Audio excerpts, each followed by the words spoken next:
Hello, everyone. It's Yogi here. I hope you're well. Happy Sunday to you. And indeed, cozy Sunday stitching is the theme tonight, and I am ready. I had a great day today. A wonderful, wonderful classes this morning. Everybody was working so hard. I mean, Sunday morning class, 10 o'clock, is one of my probably the favorite classes. I love all my classes, but the Sunday morning always lifts my spirit. And a little bit of a cake stitching today, okay? And it's Sunday. So this piece, you probably have seen it by now if you've been following Yogi for a little bit.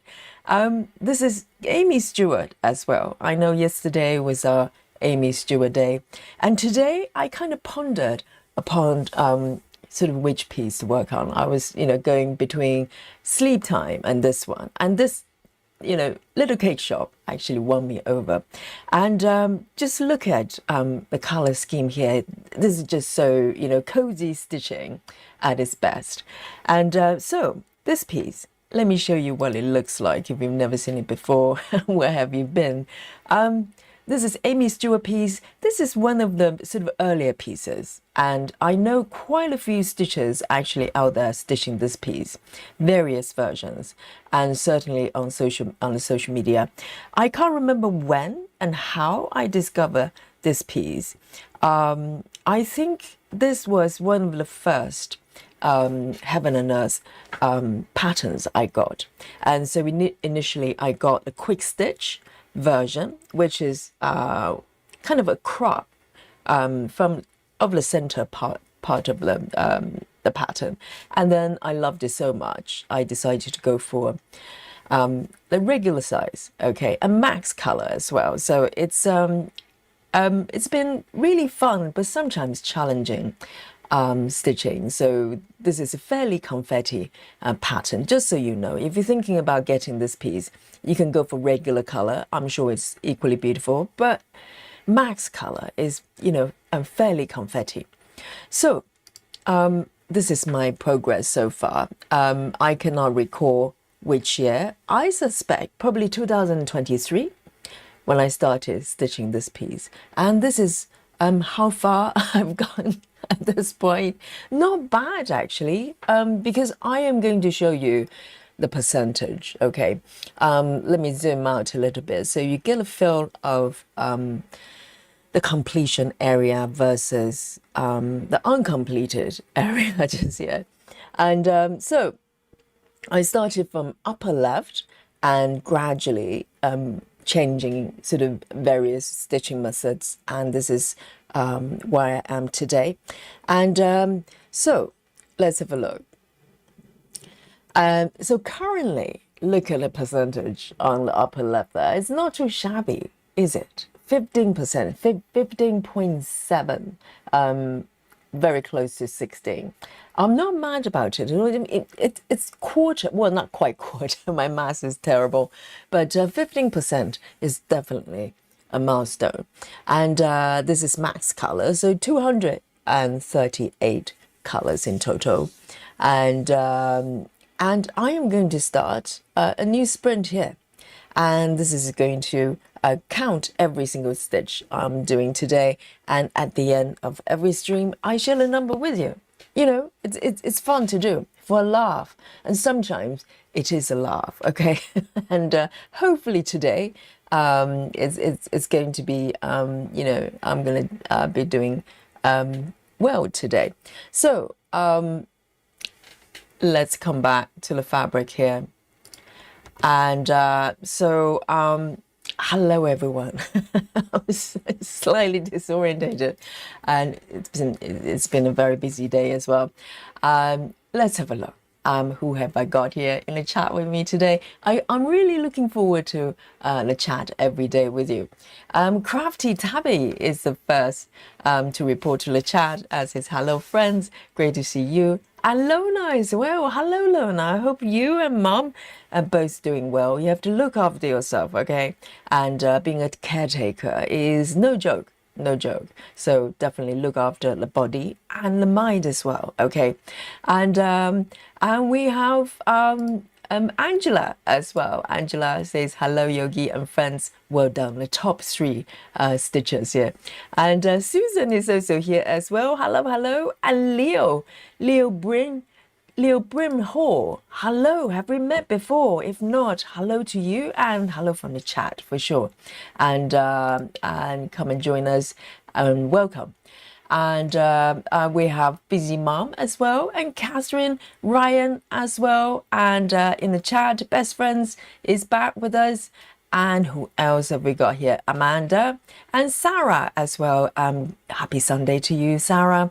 And hope the move and everything is it's all going really well. And Chiviz is also there in the chat. And who else have we got? Grace, hello Grace, darling. And Tracy. Tracy is waving to the chat as well. And April is here as well. And great to see you, April. And Sola, hello Sola. And Cindy is also here. All my favorite stitchers. Badil as well. And Love Drunk, welcome back. Suki, hello, hello. And let me come back, okay, to say hello to all of you. And let's start stitching. And guys, let me know what you're stitching in this beautiful Sunday. Nice and peaceful. Sundays, sometimes I feel like stitching 14 counts for some reason, because coziness for me very often is 14 counts. But today I'm feeling a little bit sort of, I just fancy doing a little bit of case stitching. So I need to explain this area, okay? It's an elephant, the pink elephant in the room there. So if you have seen my previous sessions, I have been going in and out trying to complete this area. So it's partially ceiling. Okay, let me just move down a little bit. So it's a little bit of ceiling. This piece has a lot of ceiling and walls.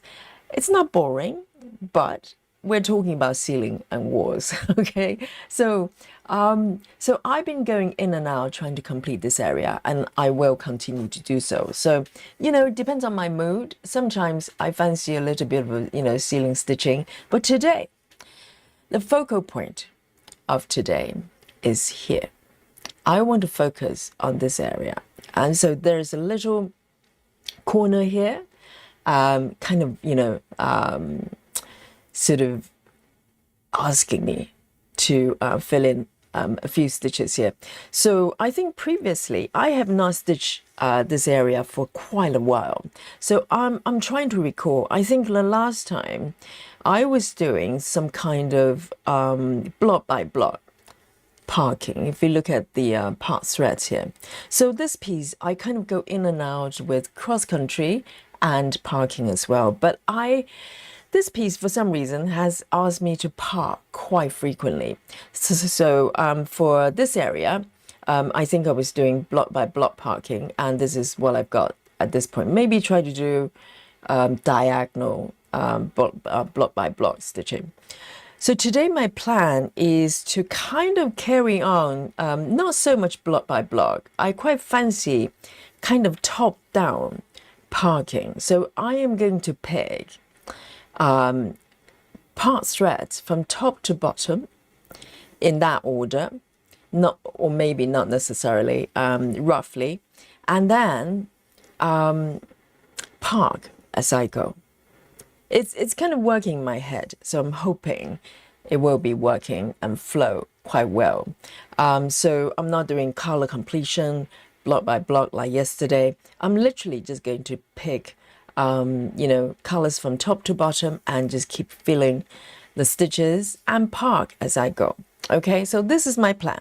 Let me know what your plan is for your web today. I'd love to know. And let me just bring on my work mode here. And today, once again, I was hoping maybe do a little bit of a power nap in the afternoon, but I didn't get to. Just things kind of, things I had to do. So hopefully, and yesterday I had such a great sleep because I was exhausted by the end of the stream. And normally you know, if I teach a lot, I like to catch up with a bit of a power nap, even just half an hour. But you know, I have not been able to do that for today. So let's have a look. I just love the colors. It's just so pretty. So let me just move my fabric over here. I might zoom in a little bit more so you can see. So a little bit of air stitching going on here. Okay, not too bad. Really beautiful, really pretty sort of baby blue colors here. And but down here everything's going to get stronger, so fingers crossed. Let's have a look. Let me just come back here in the chat, and we also have Michelle. Hello Michelle, I hope you're feeling better today. Michelle says hello Yogi and chat, I'll be working on my grid iron grind challenge. Oh, that sounds hardcore. American football has started.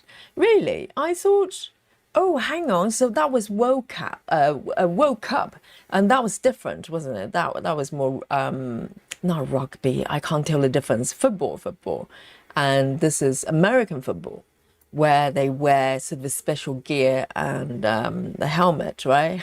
That's my extent of understanding. And Michelle is definitely a sports fan, I can tell. Whereas I'm clueless with sports. And I'm so happy that you're sounding so much more, you know, upbeat today. So that's wonderful. And Catherine Hapler says, hello, today is cozy stitching rainy day here in Eastern USA. You know, we have not rained for a little bit, but hopefully, fingers crossed, from tomorrow, if the forecast can be trusted, we are going to have some rain. Finally, tomorrow. It's quite rare because we have not rained probably for over a month. So everybody's panicking. But hopefully the rain is going to come tomorrow. Okay then, so I am going to just start to pick my part threads here and start filling in the stitches nice and cozy. I'm just enjoying the color palette. It's just so pretty, so pretty. So here, let me have a look. So I've got my part threads here. The first color I'm going to be stitching is 775.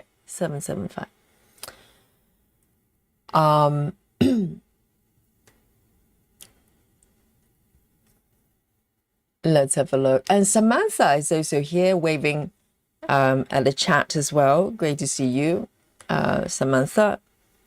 Let me move my needle minder a little bit. Let me have a look. What is going on here? It doesn't match. I think I picked the wrong color already because there's one part thread missing. Hang on. Let me correct that quickly. I think this one is incorrect. It's this one actually. 162 I'm stitching. The colors are so light, so I have to be very mindful here. Here we go. So nice and easy with these colors. So this is, by the way, this is 25 count. Okay, so this is 25 count, 1/1. I'm stitching with DMC threads. And when I my first attempt at the quick stitch version, the first version I got for this pattern, I was stitching with CXC because at that time I wasn't sure whether I was going to like this type of stitching. So I was being quite conservative about it. I got a quick stitch pattern, and I got my first set of CXC because it's just a little bit more reasonable, more affordable. So I got a whole set of CXC to stitch this piece. And I remember kitting up the quick stitch. I think it was 90 colors, that one. But for me, it was a huge number because up to that point, I was doing, you know, DMC, not DMC, dimensions type of patterns, and majority of them have probably maximum 45 colors. So 90 colors for me, you know, was pretty big. Now I'm kind of used to it. 1, 2, 3, 4. Let me count properly. 1, 2, 3, 4, and 5.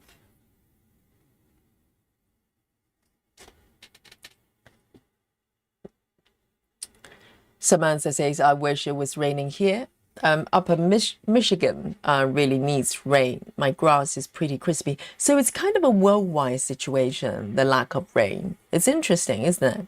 Because the heat wave seems to be global as well. And the lack of rain this time around, I think is happening to a lot of countries.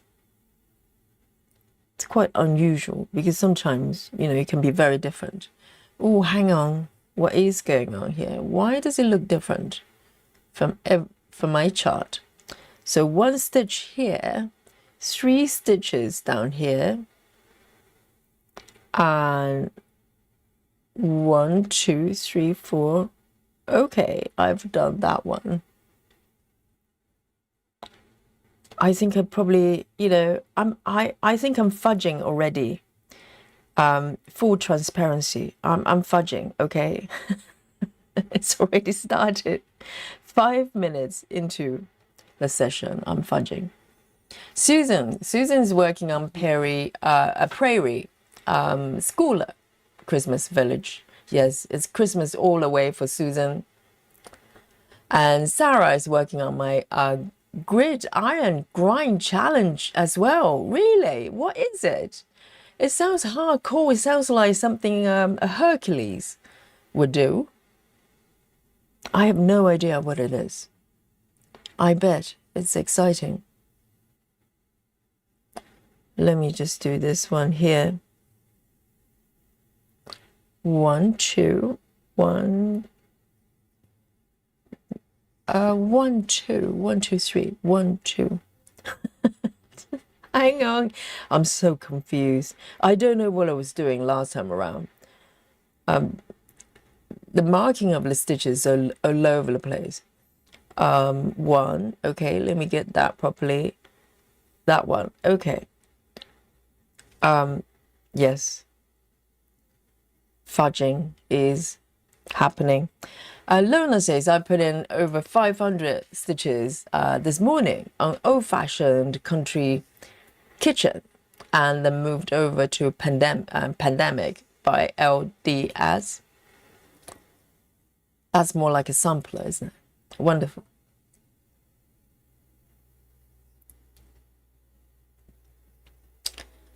And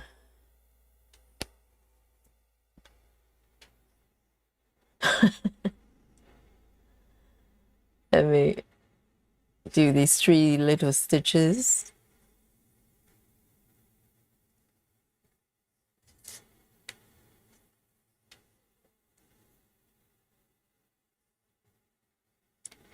And Kathy Hapler says, I started a left panel of Library of Dogs. I have stitched almost 2,200 stitches out of almost 1.4 million stitches for the project.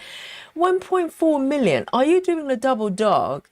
Or, oh, is there such a thing? You know, have they got a double dog version? I think it's supersize, isn't it? And supersize has got 1.4 million. Jesus.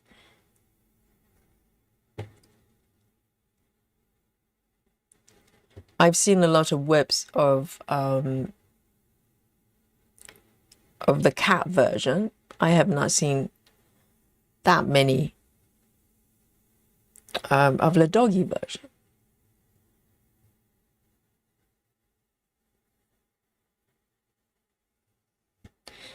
Best Friends says, I'm finally pulling back out a mini.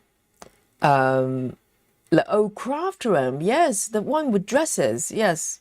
And best friend says, I found markup RXP, which has been so easier to use for tracking with a pattern. Wonderful. Have they got a new update or something? I heard that they're having a sort of a new version. Hopefully they fix most of their problems. I used the app for a little bit, but well, not quite a little bit, nearly 2 years, but not the biggest fan.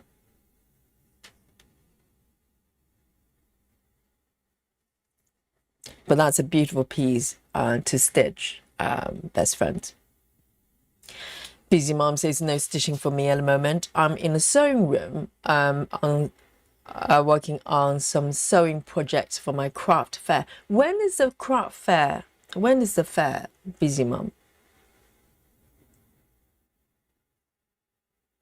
Yes, Busy Mom is doing the fair. And she's going to show her handmade items.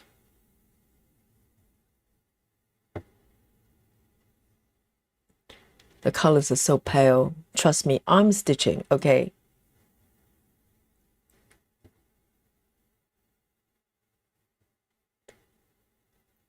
And I am going to just park downwards here. I don't know, the idea of flowing the stitches from top down seems to be very enticing for me recently. I like the idea. I'm not even sure if this one is stitched. It just looks, it's just inconclusive. I'm not even sure.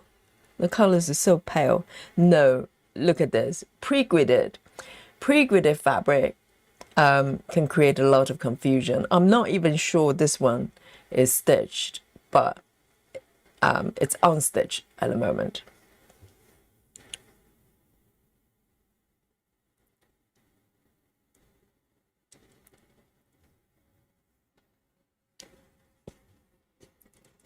Hey, Travis, great to see you.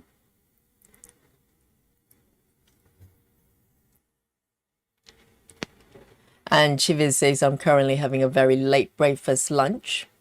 I'll get to stitch once I'm done. Yes, eat first. Okay, so you have the energy. I'm so happy, Michelle. See, the healing power from yogi is working, right? Yes. All right then. I am going to just start filling in this color here. Okay, 775, 775. 775. I bet it's blue. 775. Hang on. It doesn't make sense. Look at this. 775. Maybe I run out. I'm sure I had it on my master set. I'll probably just run out. Let me go and grab it. 775. Let me just go to my DMC drawer. 775. I think it's the third drawer. No, it's the second drawer. 775. Yes, indeed. And I like to do the spotting because, you know, let me just come out here. I'm going to show you. So when I need to top off my floss, and I like to just, you know, see if I can spot the right number the first time around. I'm thinking this one. 775. Am I correct? Yes. Oh, well done, Yogi. You're so good at it. And if you don't mind me saying that myself, 775. It's a game I play, okay? Here we go. I'm going to do a little bit of flossing up here. Hey, Miss Mischief says, hi, Yogi and chat. Hope everyone is doing okay. Great to see you. Welcome back. Let me just get some of this color on my master set. Best friend says Oklahoma has been horrid. They're expecting highs between 100 Fahrenheit to 108 Fahrenheit for another 2 weeks. What temperature is that then? I still have not learned to convert, but I bet it's really hard for another 2 weeks. Oh dear. And I think, you know, this is probably the probably fourth round of heat wave this year, which is quite unusual because sometimes we have maybe a round or two, and you know, normally the heat wave doesn't last for very long, only for maybe a couple of days sometimes, and it gets cold again. But this year has been very persistent, and also the last couple of rounds we actually rained a little bit, so it didn't feel too bad. You know, it was hot, but it rained a little bit. But you know, for the past maybe 4 or 5 weeks, no rain. Quite worrying. So, all right then. I've got some of my 775 here.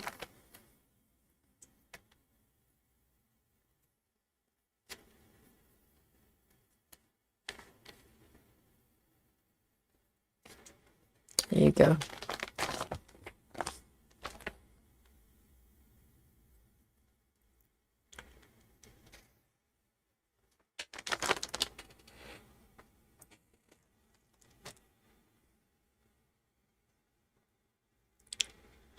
And Tracy's working on Gotta Go by Jeffrey 7 and trying to hit 4%.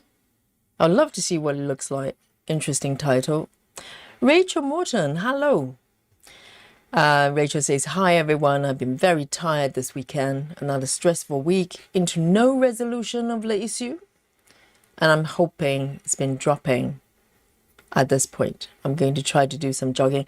Yes, I think, you know, jogging and any kind of exercise actually helps with the mood a lot. Yes, I'm praying for you, whatever it is. Hopefully things will go your way. Ah, okay, Lona. LDS is Long Dog Sampler. Because I recognize the name of the pattern, but I just couldn't remember who created it.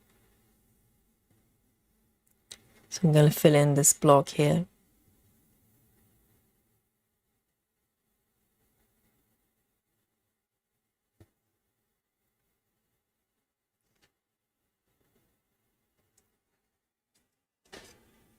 And let me zoom in a little bit, actually.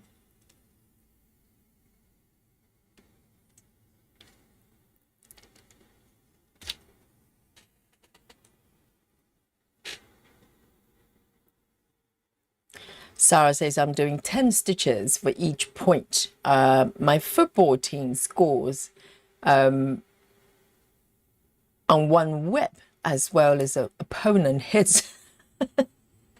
Well, I like the idea when you can combine both two things you love together and incorporate that into your stitching. I like it. Very creative.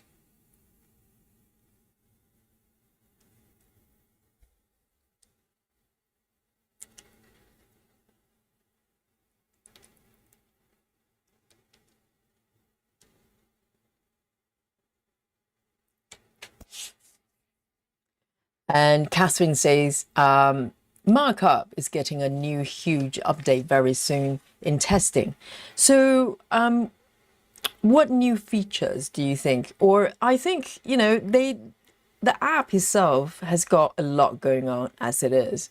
I think it's just a matter of making it work better, because the interface, you know, and the flow just isn't isn't great. So hopefully they're going to fix it finally, because they're charging subscription, you know, every year for people, and they can't just not improve the app. That wouldn't be acceptable.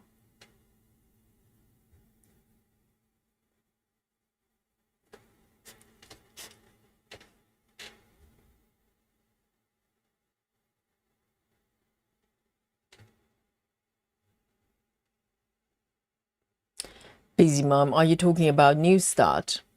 Oh, the fairs, of course. Yes, I did ask. So Busy Mom says I have two in September, one on 19 and 20, and the other one on 26th of September. Right, so two different ones. So what's the plan? Are you going to make kind of enough? How do you know how, you know, in terms of quantity, how much stock you need in order to, you know, to have enough?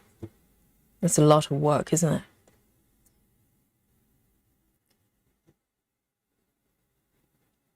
But I bet it's quite exciting because you have the customers in front of you and they look at your stuff and want to buy it. I bet it feels good.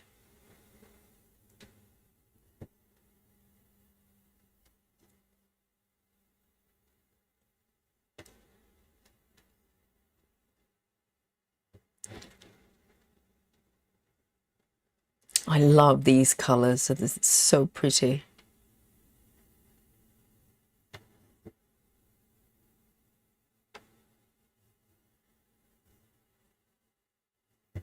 Okay, so I think that blog is kind of completed, isn't it? I need to double check because it's very easy to miss stitches. All right, so I'm going to keep going. 1, 2, and 3 here. Let me have a look. Yes, my plan is to keep it relatively vertical. So I'm not doing the diagonal.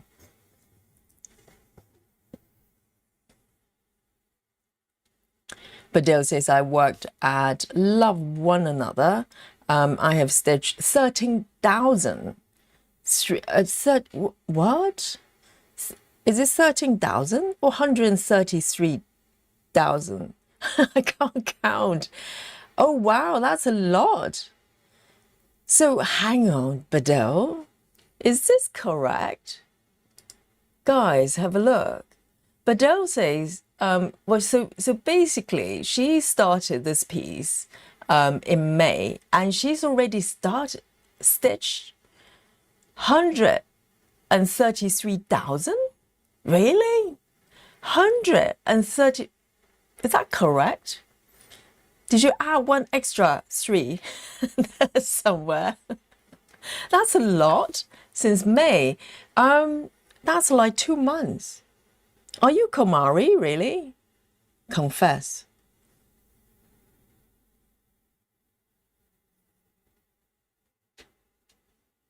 Have I stitched this one? I'm not even sure.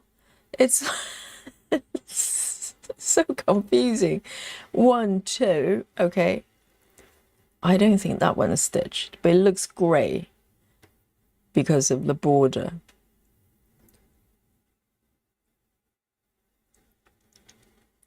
Hey, Rose. Rose says, hello, everyone. Glad to have made it today. Today, I'm relaxing and working on stitching on my Hate Sugar Skulls on 28 counts 1/1. I know that piece. I saw the mock-up.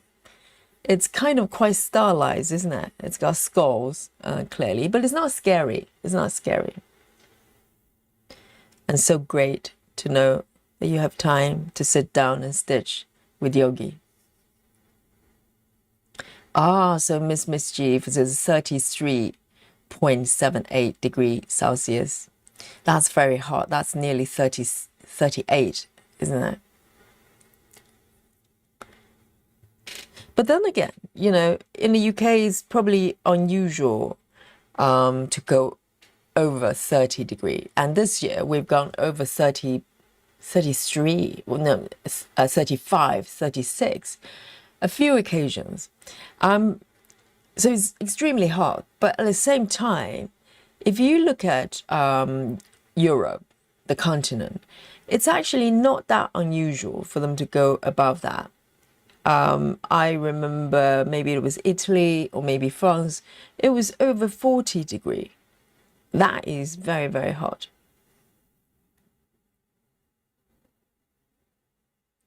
One, two, three, four. 1, 2, 3, 4.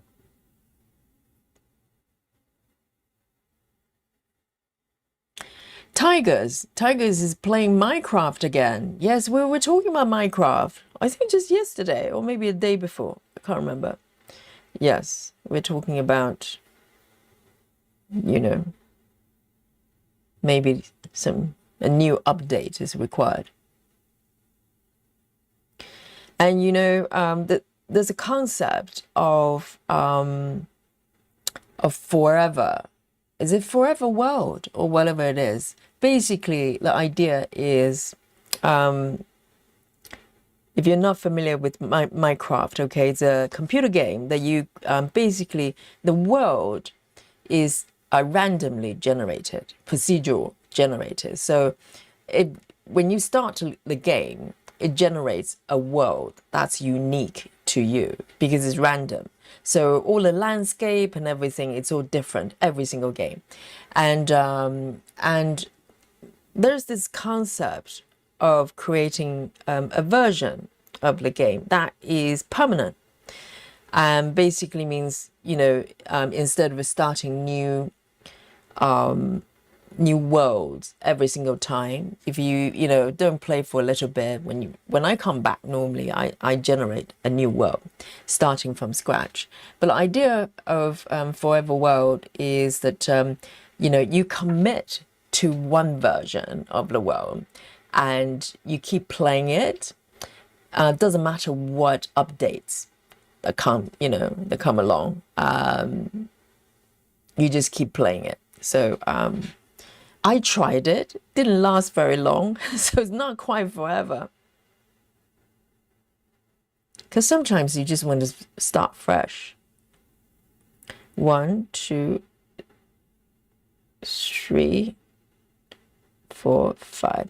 But I can see the kind of attraction actually, because eventually in 10 years time, if the game is still here, you can basically visit areas that you built 10 years ago. It's almost like, I don't know, history. Tracy says, I added my progress and picture from the chart on the Facebook group. Yes, maybe we will have a look later on. It's nice to do on Sundays, to look at everybody's web. Lynn, hello Lynn. Lynn says, Yogi and all the stitchers and Cynthia, just fancy a piece of cake. Lemon drizzle. Oh, very nice. Lemon drizzle cake. I do like it actually. I like the flavor. I like the idea. And today, Yogi is stitching cakes as well. Not quite cakes, literally, but a little cake shop. So it's perfect.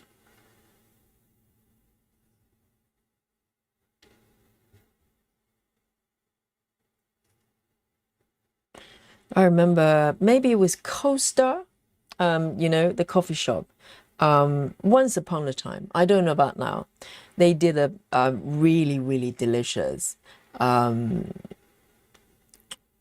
drizzle cake. Very, very good. Okay, let me part down here. And I definitely would love to make the banana cake very soon.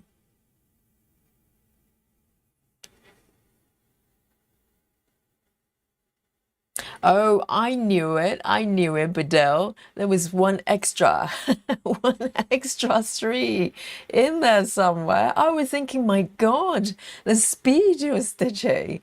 That is ungodly. Yes, okay, so 13,000.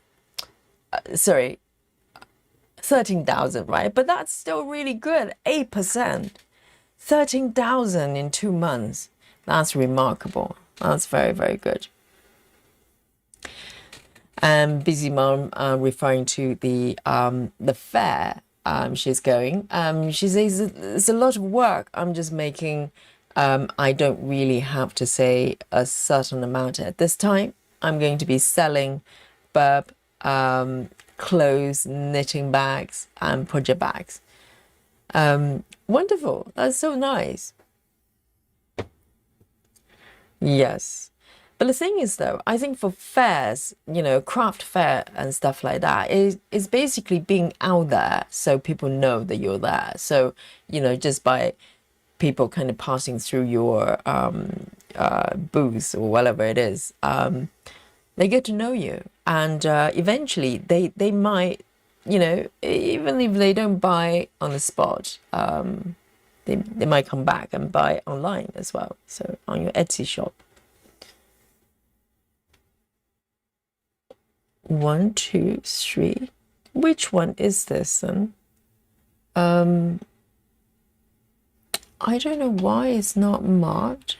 Let me take this one. Okay, so I know what's happening now.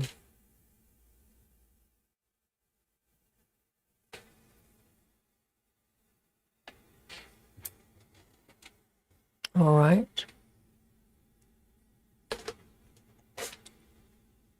And Mary Solas, hello.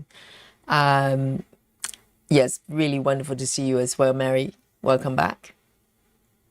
Oh, Susan's a fan of lemon drizzle. I know. I like the idea a lot.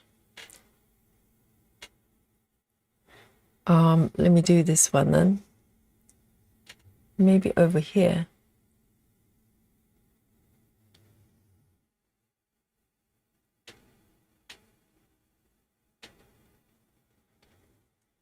And I'm stitching 3, 8, 11. 3, 8, 1, 1.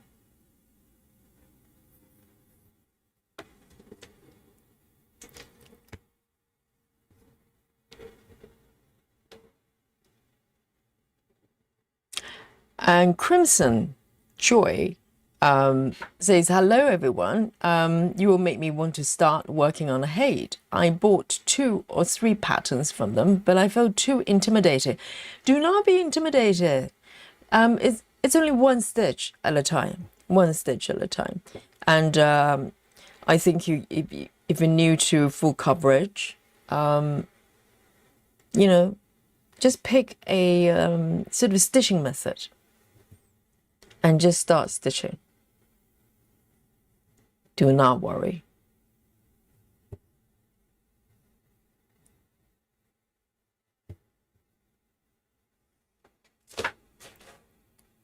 Let me mark these 2.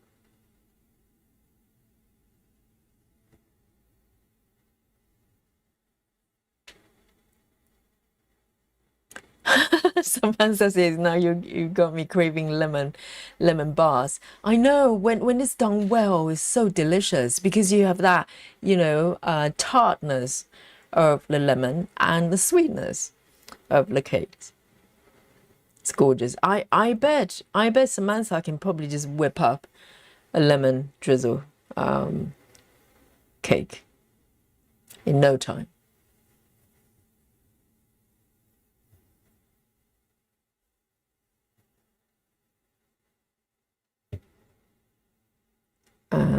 One more here.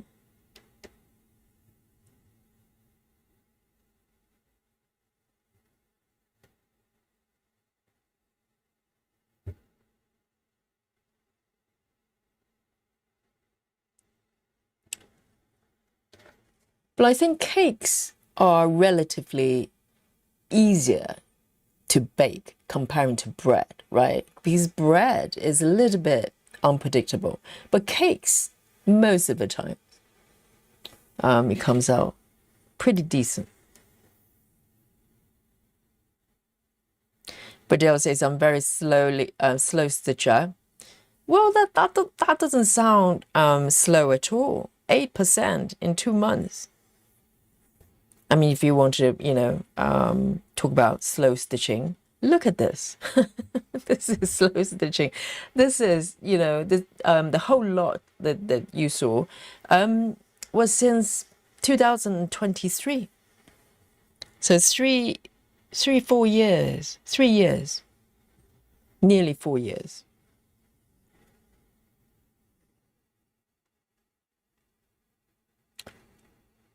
Let me have a look next. I am going to pick this one. I'm going to do it in order. Okay. Guys, literally just one stitch here, one color, one stitch. That's it. So this is a really important stitch, okay? Watch carefully. One stitch, and there's no, well, the closest location you can park is like 2 blocks away.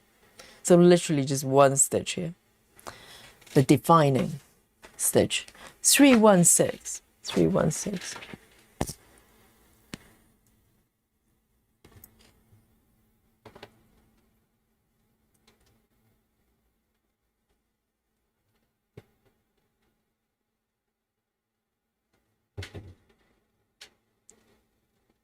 I'm sure it makes all the difference.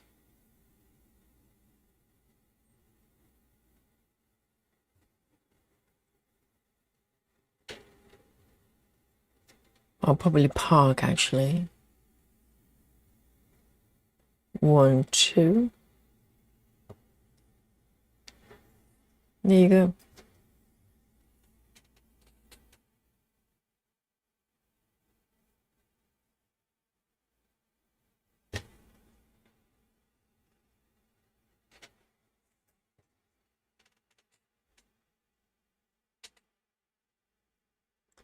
And this one, oh dear, not quite ninja, but still, the next stitch is quite far away. 927. 927.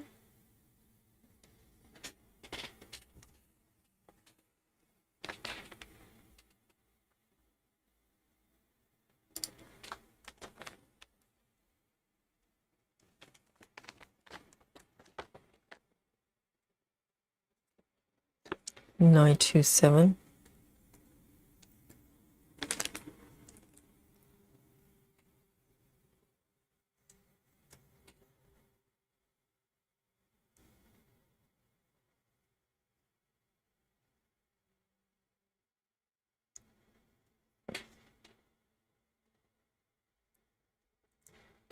Let me have a look. Susan says my phone now says rain expected in the next few hours. Really? So it's coming early. Because when I checked just a few hours ago, it says tomorrow. And it's going to be like 50% or something. I don't know what that means. Does that mean a lot of rain? Yes, I think it would be quite a relief for everybody if it starts raining.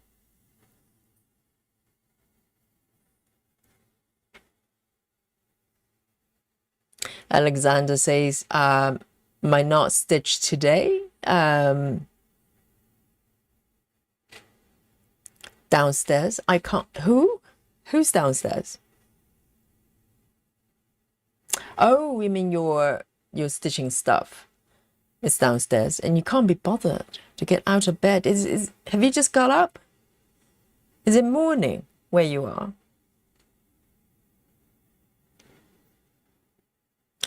And Crimson says, has anyone ever stitched Mareka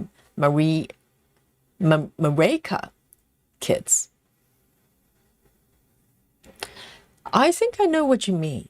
I think, are those kind of ladies in dresses type of patterns?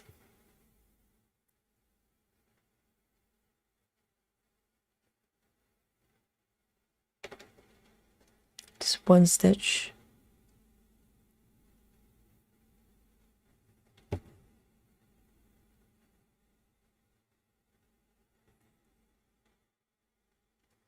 Lynn says Yogi Marks and Spencer lemon drizzle cake is divine. Really, I must try because I'm still thinking about the version I got from the coffee shop. I'll definitely have a go. I mean, Marks and Spencer, they're so clever, aren't they?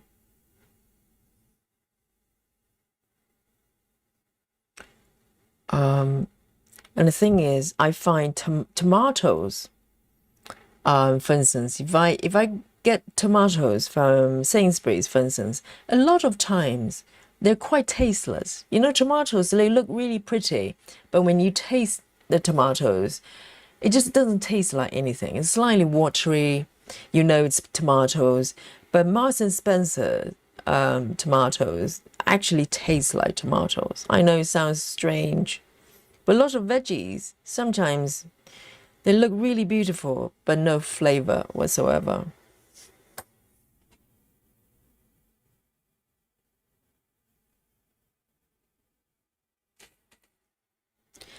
Hello, Lizzie. How are you? Are you stitching today?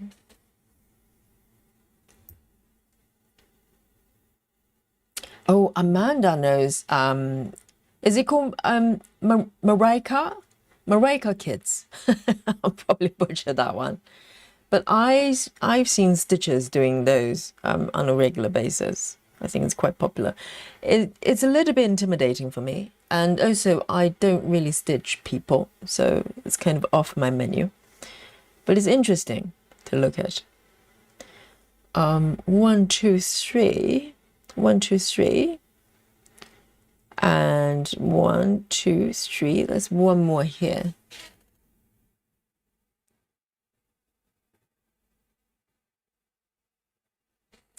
Oh, 7. Number 7.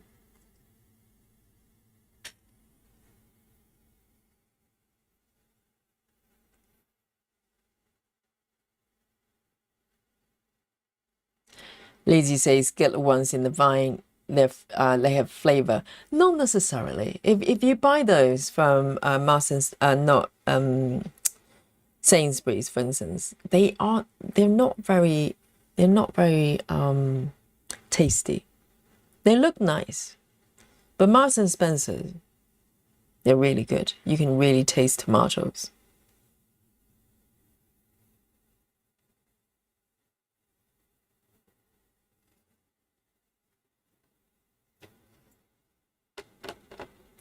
One stitch.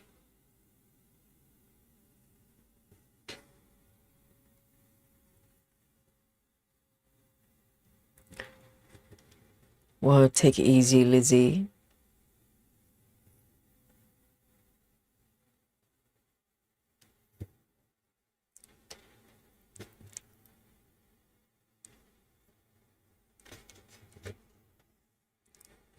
One, 2, 3. Oh, I'm gonna just park it here, actually.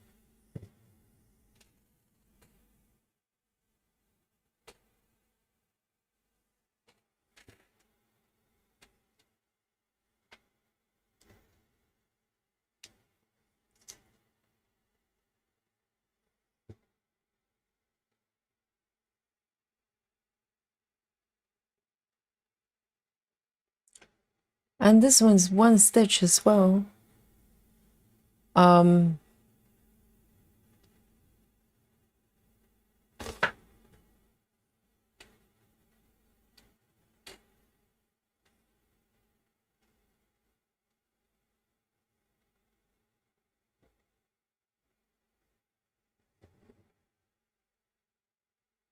Amanda says, is Marks and Spencer a fancy shop? I wouldn't say it's fancy. So it's a supermarket. That's been around for a long time. I don't know, Lynn. Is Marks and Spencer the oldest supermarket chain, or maybe there's something else? But it's kind of, really good quality, really good quality. Sort of items they sell, and majority of what they're selling is own brand. So a lot of supermarkets is slightly opposite because Sainsbury's, for instance, or majority of the supermarket chains, when its own brand, most of the time is because it's slightly cheaper. You know, it's kind of their own brand stuff and comparing to other brands.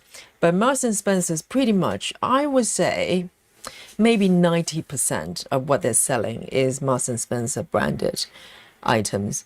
And they kind of pride themselves as being good quality supermarket.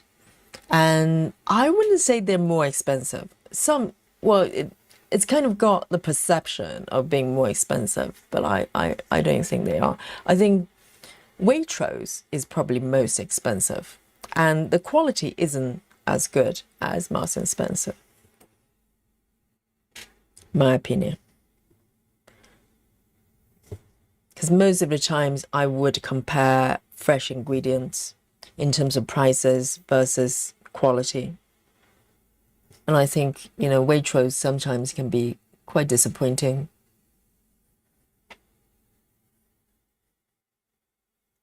So the upside with Marks and Spencer is that, the quality of the food is really good. But the downside is the selection is a little bit limited if you're looking for sort of household brands. You probably can't find majority of it. The simple things like cleaning products or whatever, toilet rolls, that kind of stuff. You have to go somewhere else to get them. But they have their own toilet rolls as well, if you like them.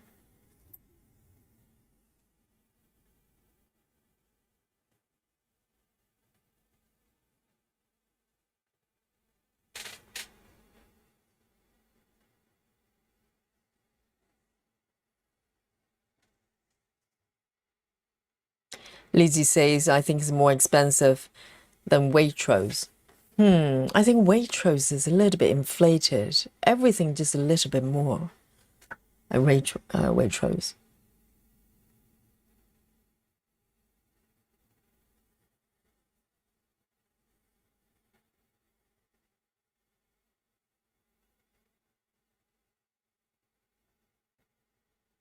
Lynn says Marks and Spencer's do some good deal and the fruit is the best.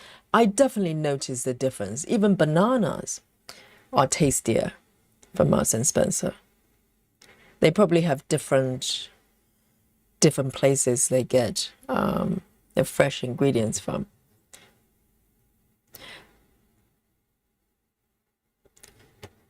So I tend to buy veggies from them, fresh stuff. But the thing is, though, my local Sainsbury's, not Sainsbury's, the Marks and Spencer, I have to say, it's not a very big one. And I can't find tofu. They don't do tofu, which is a little bit of a bummer. So I have to go to Sainsbury's or Waitrose to get those. 1, 2, 3. 1, 2. 1, 2, 3, 4. 1, 2, 3, 4. Ooh, look at this. There's a little bit of, you know, something's happening. Very exciting. So it's a little bit like, what I'm doing here is a little bit like typewriter-ish, but not strictly typewriter.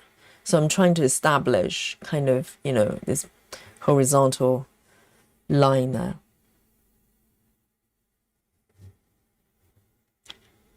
It's, let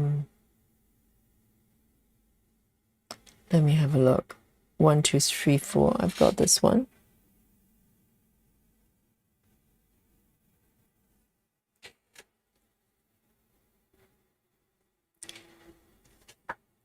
Lizzie says we have to shop either Morrison's, Waitrose, Tesco's, or occasionally Sainsbury's. Never Marks and Spencer's. We do not have one near us. Tesco's. So they're still around. It's interesting because my local area used to have 2 small Tesco's. You know, like those express ones, and they all disappeared. I have not seen Tesco's for a little while. So I was thinking maybe they've gone under or maybe merged with, you know, someone else. But sounds like they're still around, just not in this area. And I've never shopped at Morrison's.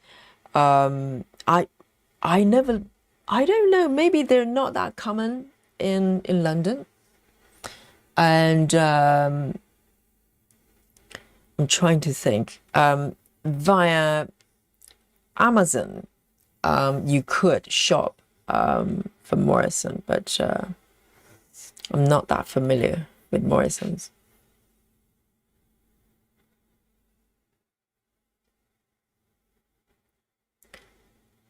One stitch here, 1, 2. Okay.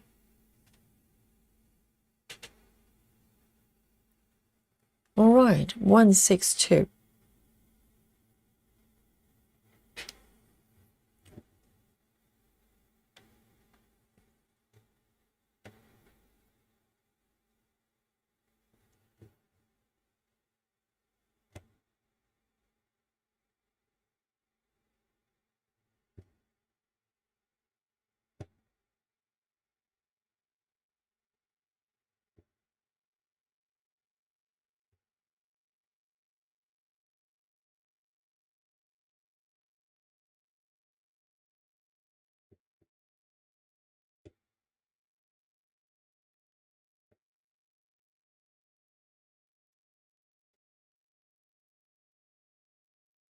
So I'm going to follow the border on the right there and have a hard stop on this block. 1, 2.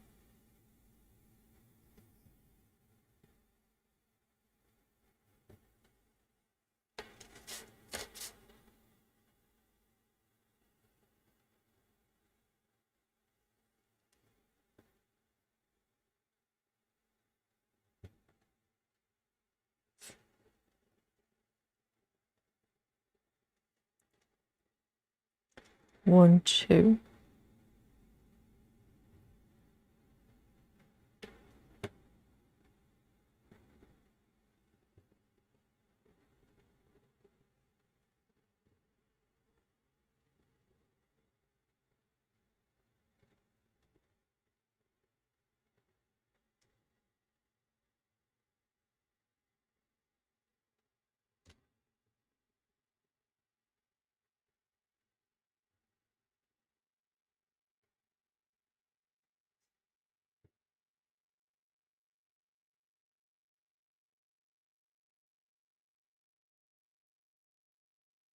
Oh, this border, the grey border is just, these lines are just so confusing.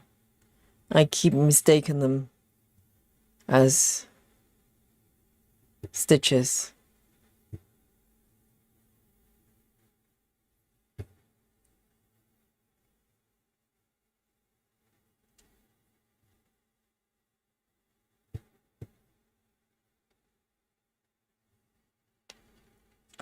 And let me have a look. The first row done.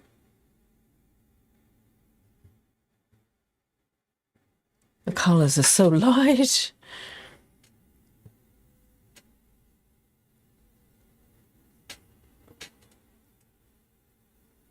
A little bit of air stitching. 1, 2. I literally have to look so carefully, just to make sure that, just to check if it's been stitched or not.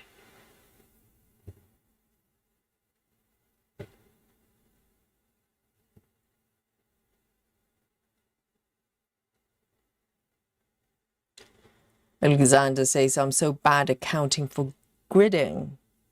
Well, that's why I only grid as I go. So these are, you know, this fabric's pre-gridded. But if I do grid myself, I only grid for about, you know, a few blocks at a time, because I just know the likelihood of me miscounting is really great. So I don't want to grid a large area just in case.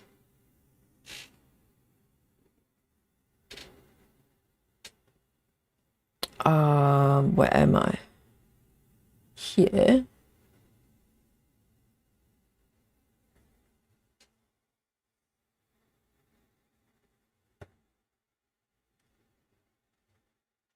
But I have to say, you know, nowadays I prefer ungridded fabric. But in the very beginning, when I started stitching 25 counts, the gridded fabric really probably gave me the confidence to stitch these pieces. Because in the very beginning, I just didn't know what I was looking at when I was looking at 25 count fabric. I just couldn't read it. So the gridding actually helped me a lot. Let me just end this one here.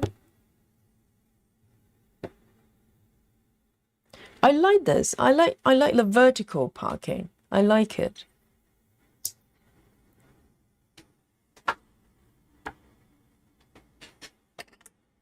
It kind of just flow downwards, you know. And I have the width I can play with. I can switch to different color groups. Let me just have a look. And that one.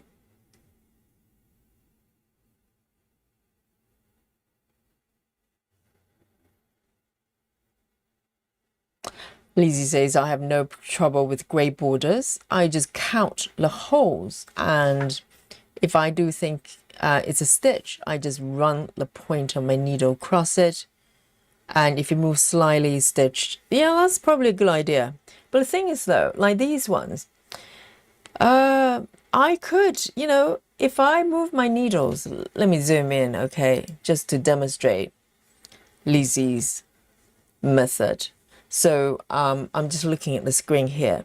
So these ones, for instance, if let's say if you're not sure whether this, you know, this stitch has been done, and you move it with a needle, it does move actually. It doesn't move like a stitch, doesn't it? Look, Lizzie, you know, if it was me, I would still be very unsure. Because it does move. It does move like a stitch. I think maybe they need to change the color, or maybe have different options for the borders. Maybe some of them can be pink, some of them can be blue. It depends on the type, the pattern you were stitching. So you can pick a color that's very different from your pattern, or something like that. Because if it's all grey, colors like this is a complete nightmare.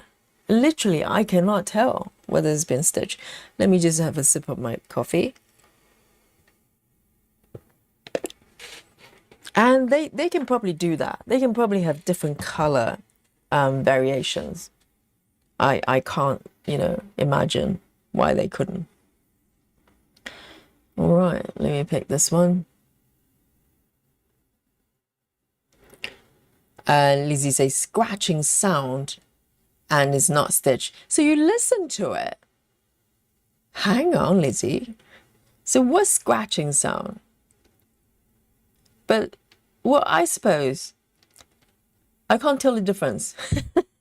It's not working for me, Lizzie. I like the idea.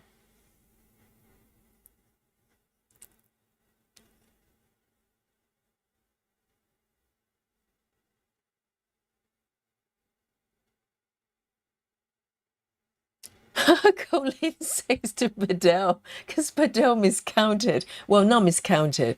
She added one extra digit to a stitch count. And Colleen is saying, you gave me the false hope that I could stitch all my full coverage charts in this lifetime. I'm so sorry. Yes, that dream has shattered, hasn't it? I did think it was suspicious because, you know, that is just ungodly speed. Even Komari probably can't do that.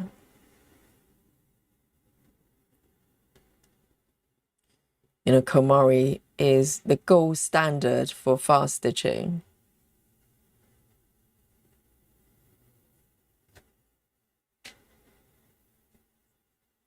And I'm the gold standard of slow stitching. How's that? Yo, Mari.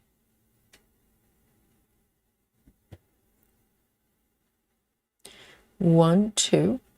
Good.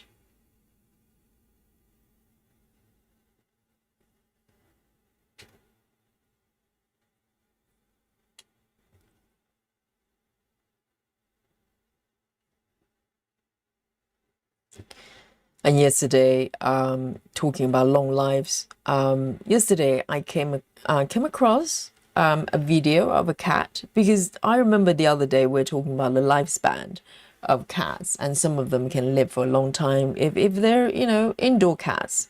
And yesterday, because let me think, I think the cat was 27. 27, and that video, trying to recall, is fairly recent. So this kitty has just turned 27, and the cat mummy was throwing a birthday party. It's very, very sweet, and the cat is doing really well. The appetite is good, and the cat is looking pretty fit. I mean, you can tell, you know, it's got a little bit of age, but really good. 27 years. Can you imagine being with a cat for 27 years? What a blessing.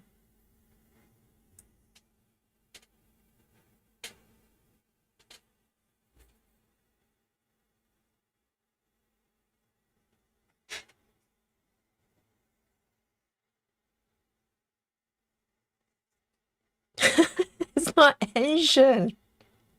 Are you talking about a cat? 27, you know, if you think about a human, 27-year-old human, that's a grown, very grown person.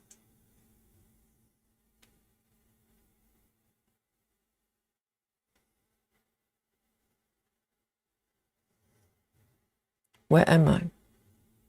Is it here? 1, 2, 1, 2, here.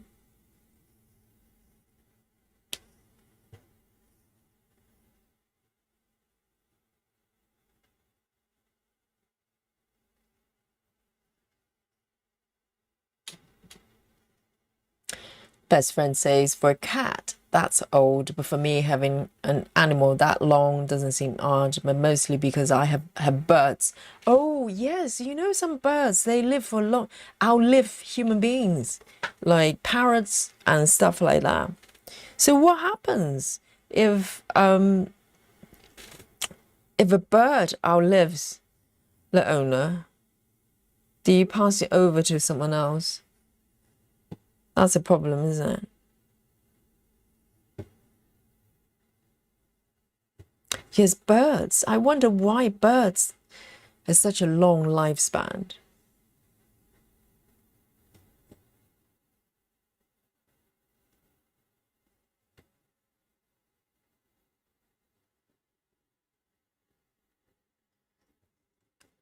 That one is done. I'm going to end this right here.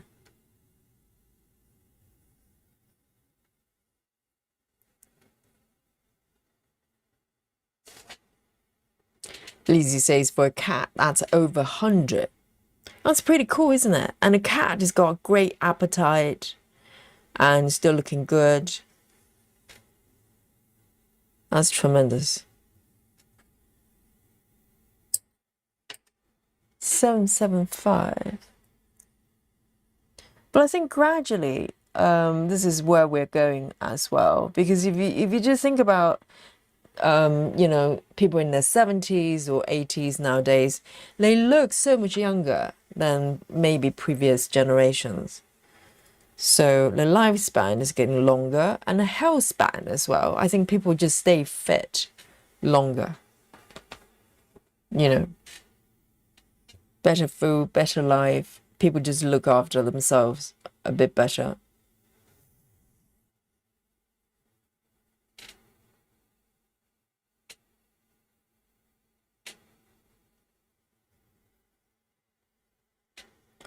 Where am I? 1, 2. Oh, that one.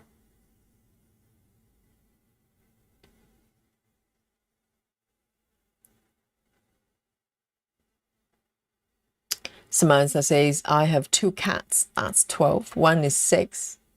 Yes, 12 is still very young for a cat. For outdoor cats, I don't know. Feral cats, that's probably,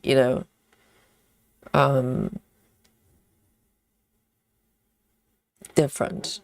But indoor cats, if they're looked after, they're pampered, they can live up to maybe 20. It's not unusual.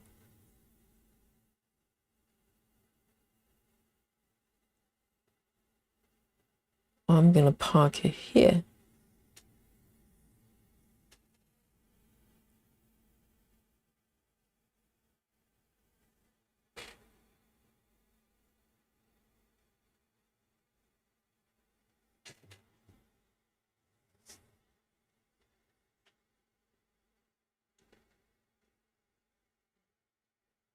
Best friend says, I have a cockatoo, and that's only 10, and could easily go for another 70 years. If he outlives me, he would go live with my youngest.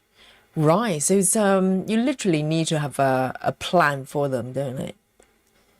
Having birds. I never had birds. My parents had some white birds. I can't remember what they were, and they were so clever.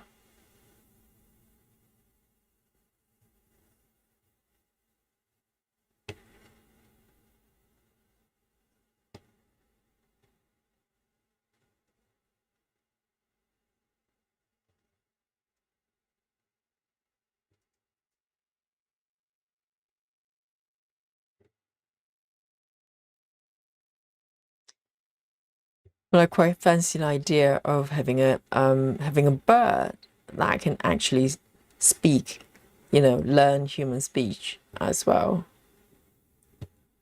It's probably good fun.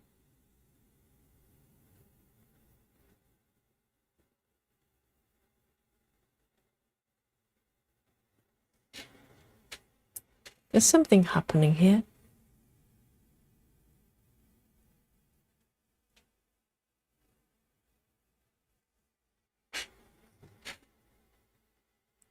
And 152, 1 stitch, literally. Oh no, a few more.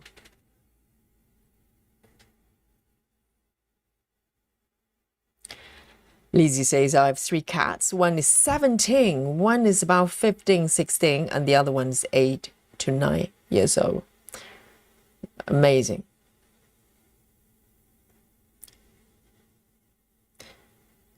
I think if they are relatively fit and healthy, it's wonderful.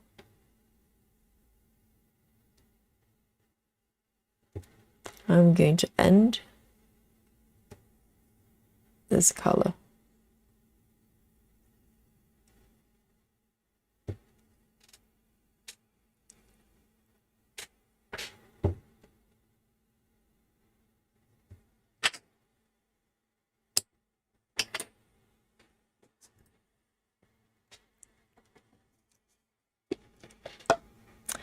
And Grace says, my mom turned 103 this past June. Amazing, Grace.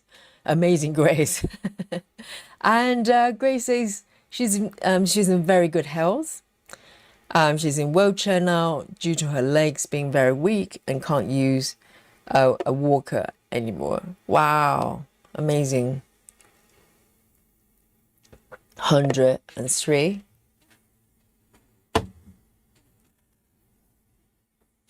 I think it's all about quality of life, isn't it? The length of life, obviously, is very nice, but even better if you can stay very healthy and functioning for a very long time. Amanda says our outdoor cat lived to 20 and a half years, and we still miss him. But we have a furry fluff to fill up with love now. That's wonderful. 20 is tremendous. Really well done.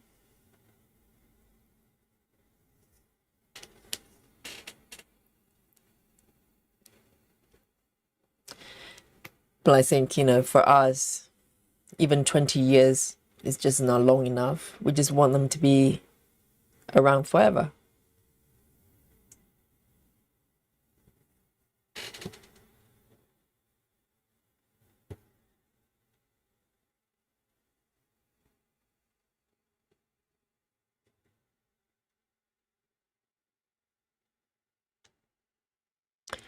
This one is air stitching, air stitching. 1, 2, 1, 2, and 3.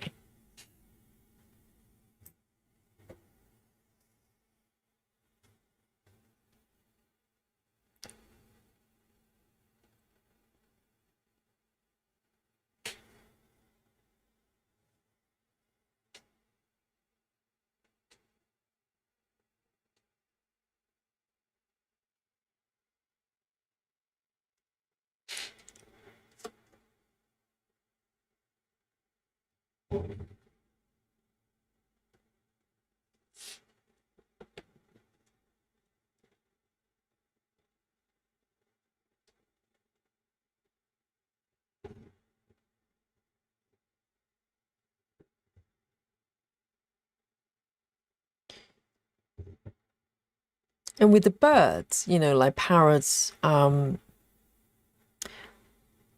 of wonder, why do they need to talk? Because when they copy the sound of, you know, like a sentence or whatever, they probably don't know what they're saying. I'm just thinking about what's nature's intention when they design a bird to talk.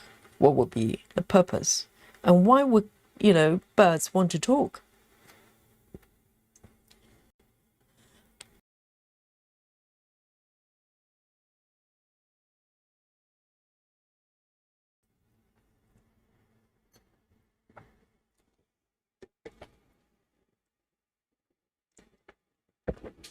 And also some birds they learn songs as well. They don't speak, but they can sing.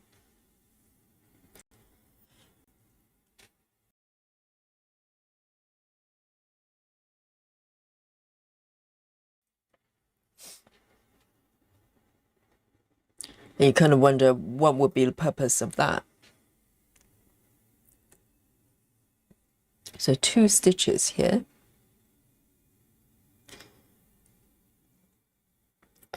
So I've done 1, 2, 3, and 4.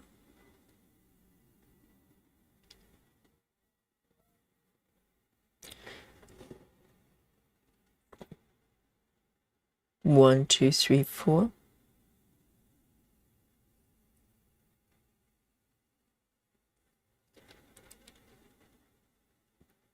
Where am I? No idea. 1, 2, and one more here. 1, 2, 3, 4.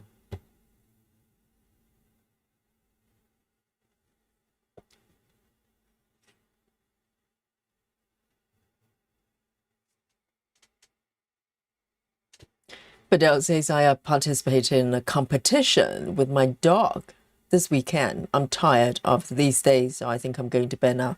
Wow, competition with the dog, or the dog is in competition. Nine. Have a lovely rest.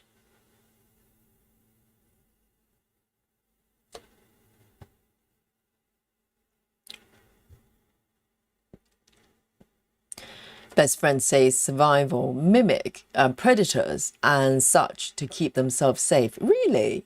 So the predators for birds, for instance, I don't know, bigger birds. So they make noises to protect themselves. Interesting. But how does that work? So if there are lions around and they just mimic the sound of lion,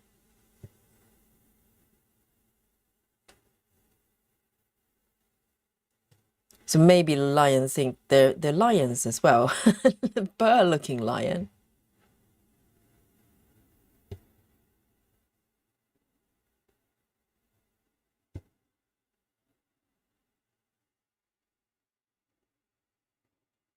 Because everything is there for a reason, isn't it?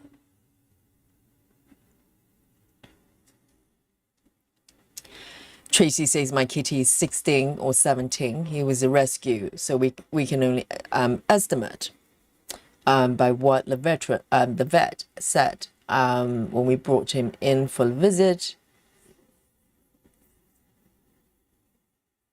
Yes, I think most of the time, if you get a cat that's originally maybe stray, or you adopt a cat from the shelter, you don't really know how old they are. You can only guess. But roughly, you know. I think roughly, you know.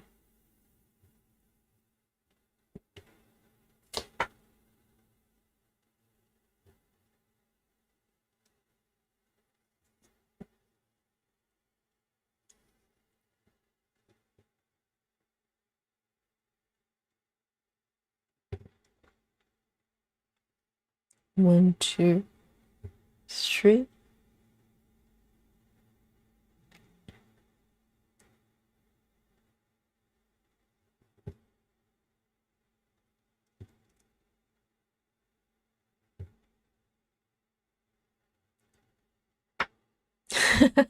With my dog. Okay. Yes, very nice. Busy Mom says there's 83 watching and only I thought we're talking about stitch counts. Yeah, thank you. Thank you, Busy Mom. Okay, listen to Busy Mom, okay?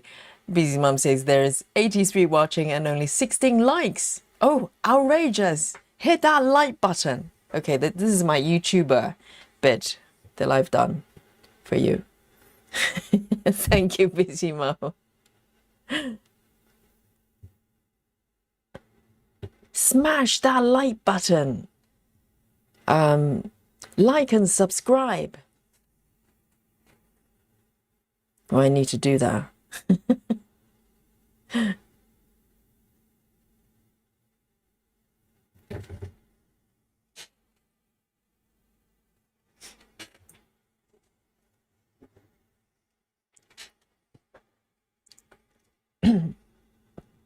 Meg says our cat was a rescue too, and the vet could only say he was over 4 because it's easier to tell their age before 4. If she was 4, then she's 14 now.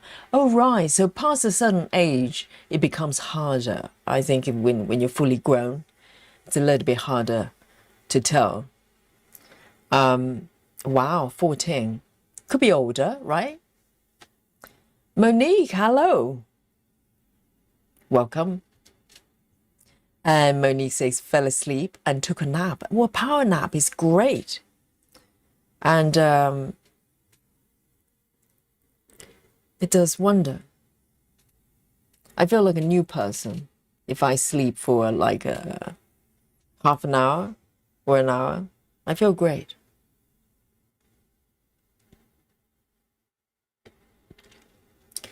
All right then. 1, 2. And that one as well. Oh my God, these colors are so subtle. Can you even tell the difference between these two colors? I can't, but they're 2 different colors.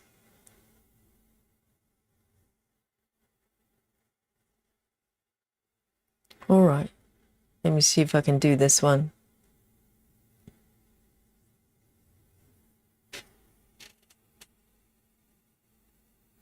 One stitch, literally just one.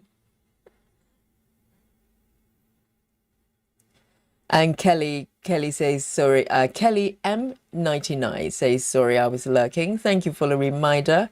Busy Mom. Oh, Busy Mom is so good at it.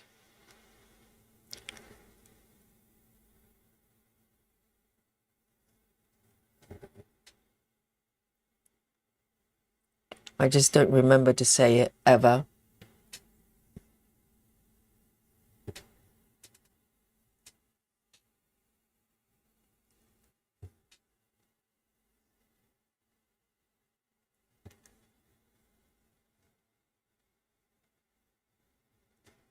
Okay. Oh, this is 02. Very unusual color to stitch. Yes, this pattern has got a lot of the first 35 colors as well. Because heaven and earth, a lot of times they don't use those.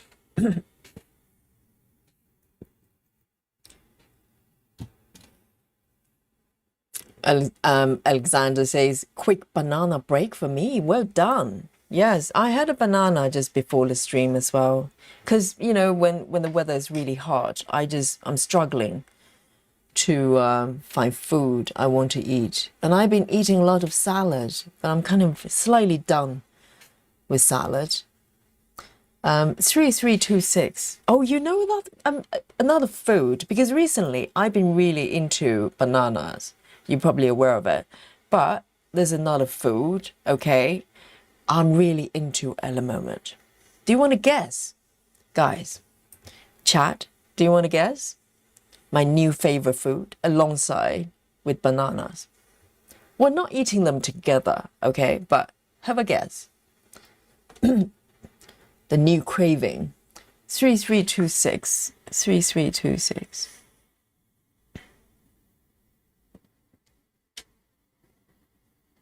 Three, 2, 6. Literally just one stitch. One pink stitch. 3327.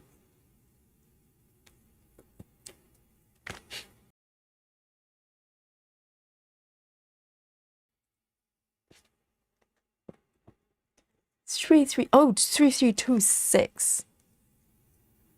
That's why I couldn't find it. And Grace says red bell peppers. Yes, I love peppers still, but it's kind of not new. Lizzie says kale.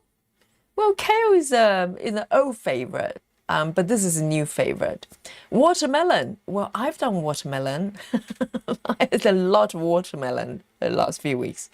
Lizzie says, oh, watermelon. Michelle says watermelon. I love watermelon, but I wouldn't say it's my new favorite. Kelly says bananas and kale together. That's a new combination. Eating bananas and kale together. Guys, I've been really into beetroots. Not pickled, but cooked beetroots that you can get plain flavor.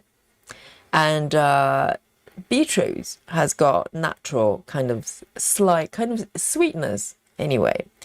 So I've been getting them from Marks and Spencer. It's kind of in a pack, like vacuum packs.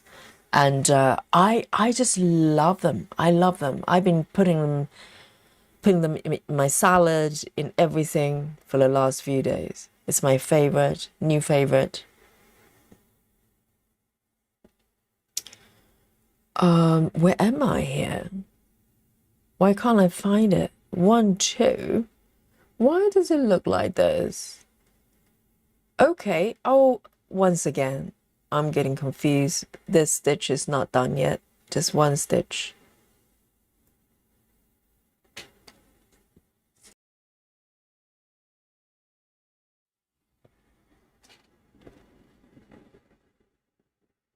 Jojo, hello Jojo. Jojo says, hello Yogi, busy week for me, but found time for a few hours for stitching therapy. Absolutely, you need to do that for yourself. You know, it's not optional, it's mandatory. It doesn't matter how busy you are. Always find time to stitch. Or just find time for yourself. You don't have to stitch.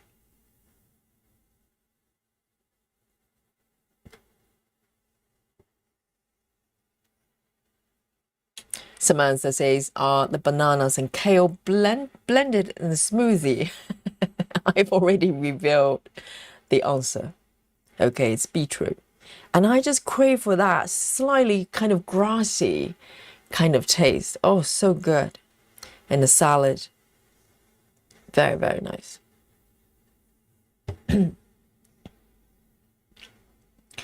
Amanda says, you know what is really yummy? Steamed and mashed radishes. It gives them almost sweet flavor. Radishes. Are we talking about those white radishes? Because there are different kinds. We're not talking about horse radishes.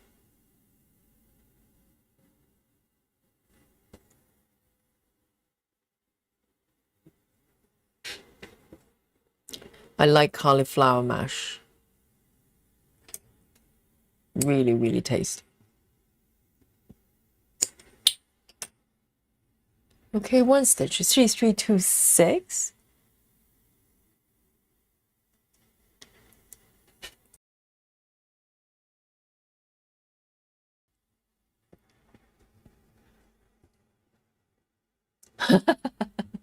Miss Mischief says, are we doing the drinking game again? When you say, where am I? Oh dear. Yes. If you're playing drinking game with where am I today, you're gonna be pretty happy very soon. Yes. You're going to be very merry.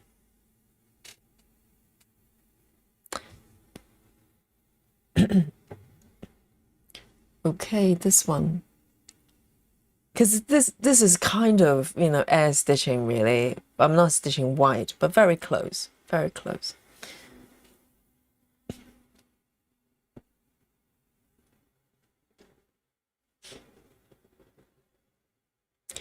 Hi, Rachel. Rachel's back and having dinner. What are you having? Are you having beetroot? Have some beetroot. It's so good.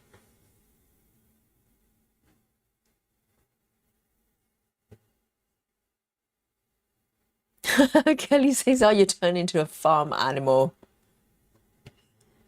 Which one? A sheep?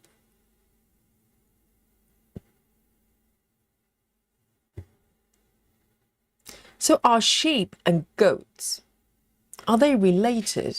Is goat a kind of sheep, or are sheep a kind of goat? I'm so confused.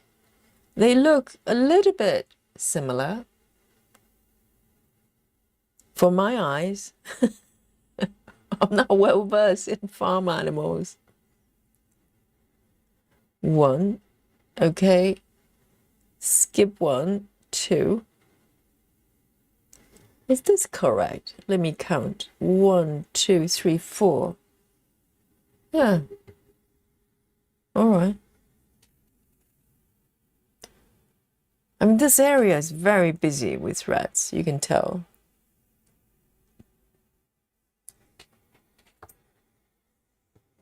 So you have to work slowly with this.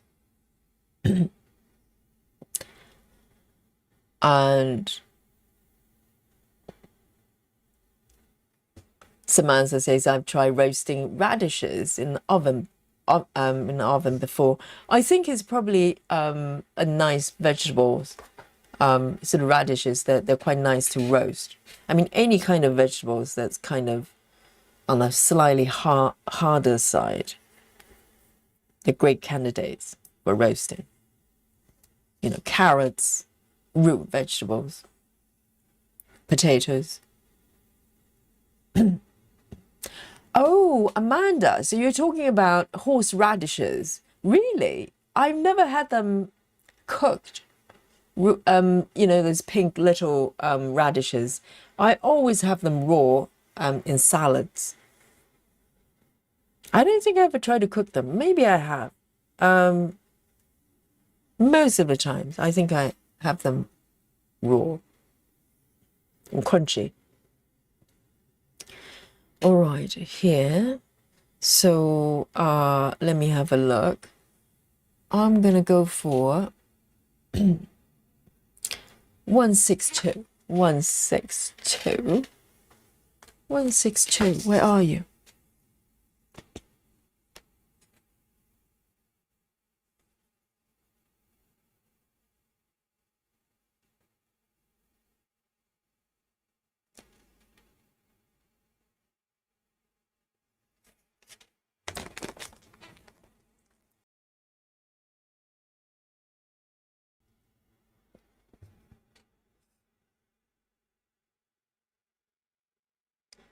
Alexander says, I love ripe avocados with garlic mash. Oh, yes, avocado mash is a thing, isn't it? It's a little bit like guacamole without being guacamole. Very similar. Yes, avocado is good in many ways. I love them in chunks, in mash. I love them lightly cooked as well. Warm avocado. I like warm avocados as well. Let me have a look here. That one I've already done. Where am I exactly? 1, 2, 3.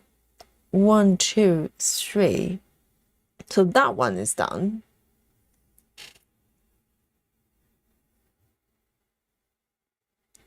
I don't understand it. How come these ones are not marked? 1, 2. Okay, I think I got it.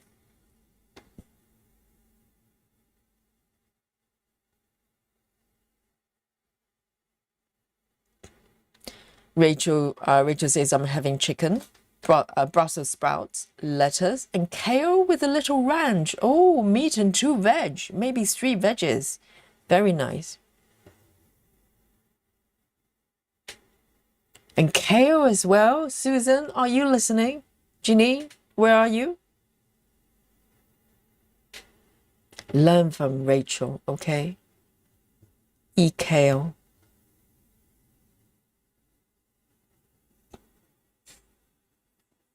Llama. Who's llama? Me? Yes. What is llama anyway? Is it a type of horse? What is llama? Or donkey? So donkeys are kind of a type of horse? I don't know. What are they?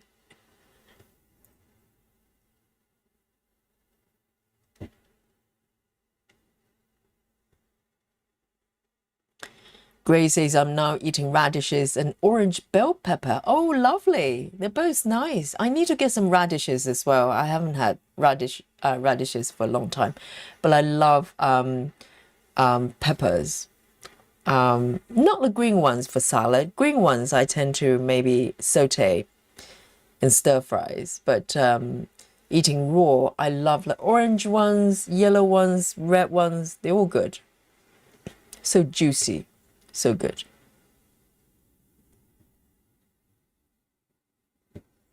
So I think my dream salad would be avocado, tomatoes, beetroot, and pepper, and some cucumbers.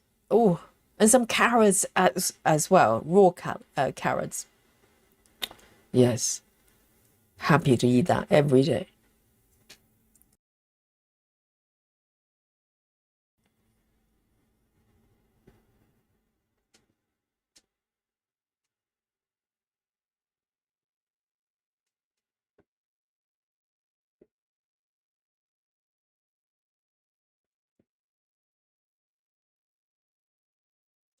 And Betty says if we shouldn't eat lettuce in the US and other greens, why they were still in shelves. Have you been told not to eat them? I vaguely remember someone said there's some health warning about raw veggies. So they're still being sold, but you're told not to eat them. That's very strange.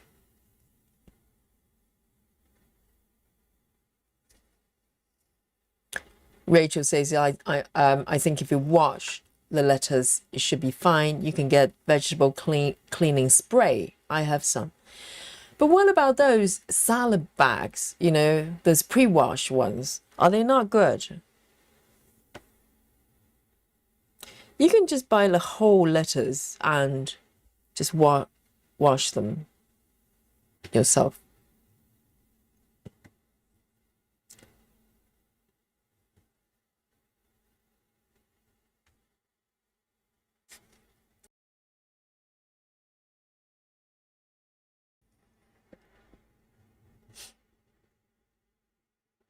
Kelly says, I read you can't wash away the parasite. It's in the veins. Oh dear. So is it just temporary? Are they doing something about it? I mean, imagine if you're selling lettuce for living. It's not good. 1, 2.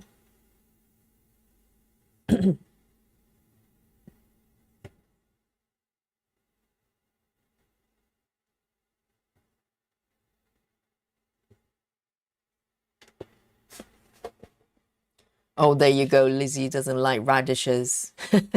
Am I surprised? No. I'd be floored if Lizzie goes, oh, I love radishes. Do you like beetroots by any chance? Or do you hate them as well?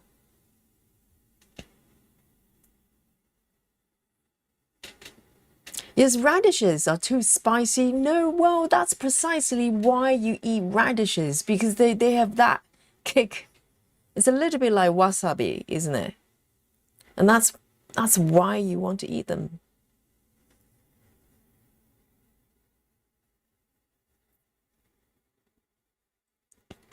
Betty says, I like the pink radishes raw. Yes, I always eat them raw. I never try to cook them.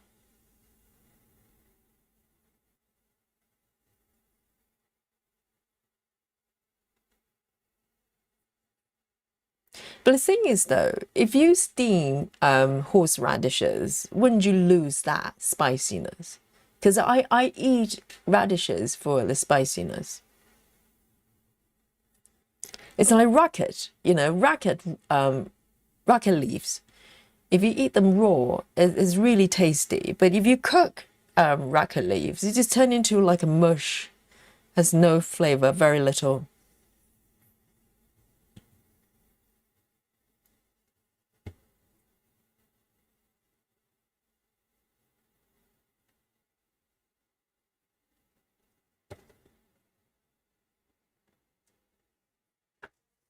Oh, Lizzie loves avocado. At least avocado is good.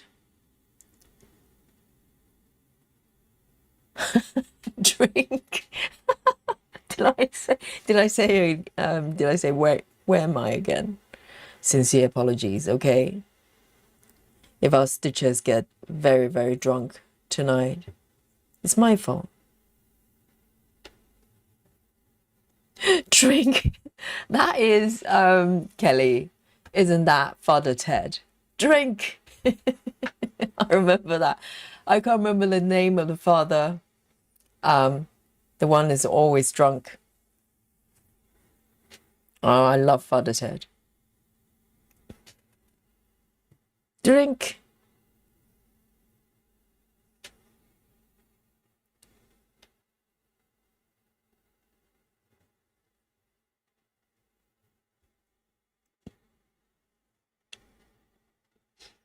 Rachel says, I also don't think parasite will survive being microwaved. Variety of things you could try.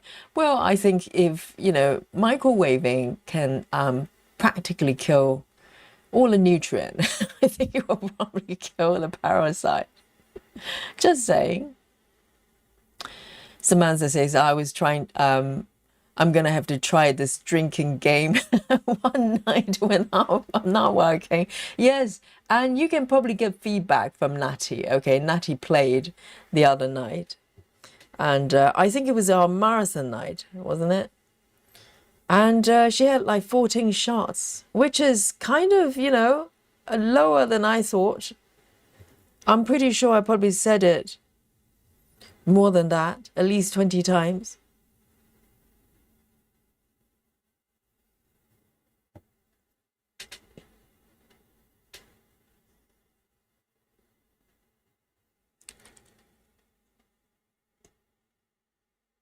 See you later, Lizzie.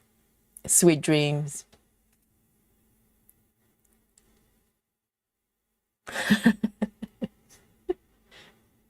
One day, Susan, you know, I'm going to feed you some kale. You're going to love it. Oh, Lizzie loves beetroot. Oh, that's new. Okay, so avocado and beetroot. And I'll share my salad with you. Do you like peppers? Red peppers, yellow peppers, and a little bit of tofu, you know. Oh, good stuff.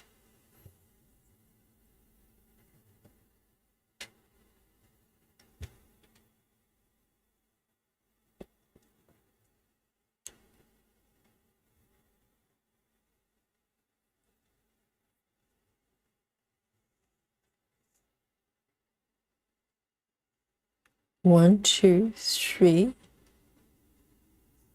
and four.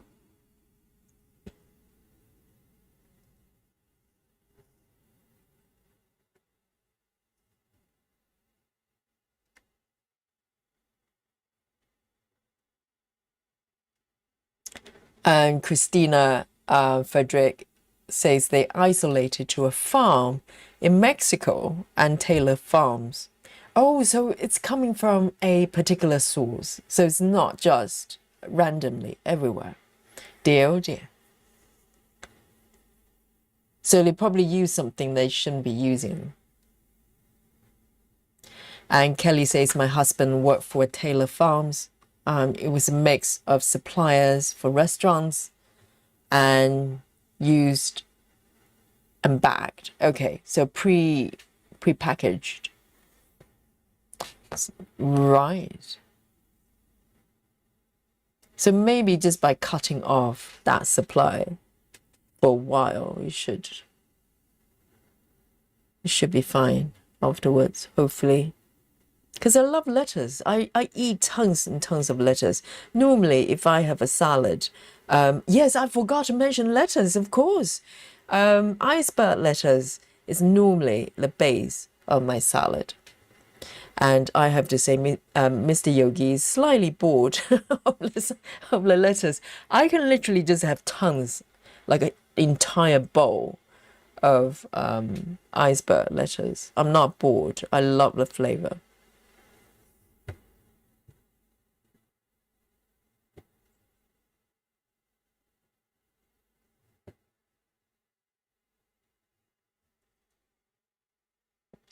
Amanda says cooking the radishes takes away the spiciness, makes them yummy. No, makes them mushy. Because radishes, you eat radishes for the spiciness.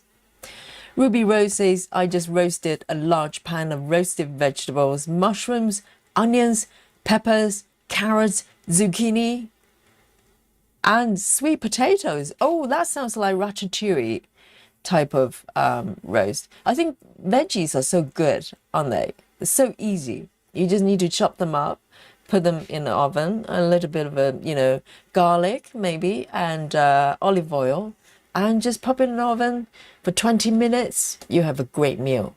That sounds lovely. The only thing I probably would not have is onions. I love onions, but it doesn't agree with me for some reason. So I try not to have onions. I'm gutted, actually. I love onions.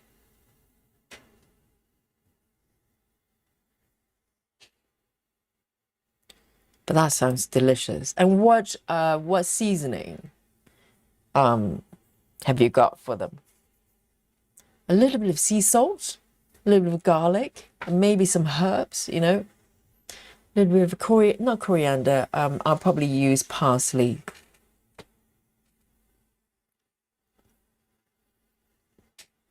Rachel says microwave can kill nutrients. I guess it depends on how bad you want to eat the lettuce and what power in microwave. Well, lettuce, if you pop the lettuce in the microwave, you just turn it into cooked lettuce. And I don't want to eat cooked lettuce. Yes, I gave up on my microwave probably about 10 years ago. I traded it for a dehydrator. So, because I've only got so much space on a kitchen top, and so I decided to lose the microwave and stop using it. And I've got a space freed up, so I thought, well, I'll just get a dehydrator.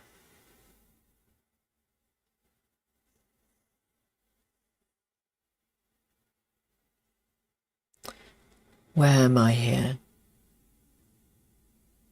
Okay. Stitches, you're going to be very drunk tonight because I literally do not know where I am most of the time. I think it's here.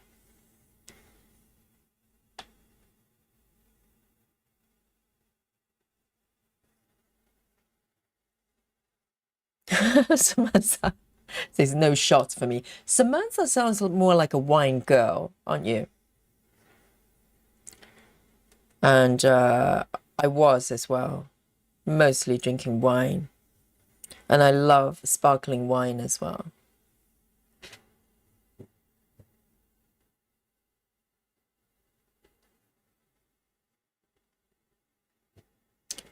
Kelly, exactly. I don't like hot letters. I know. I know. That shouldn't be allowed. Hot letters.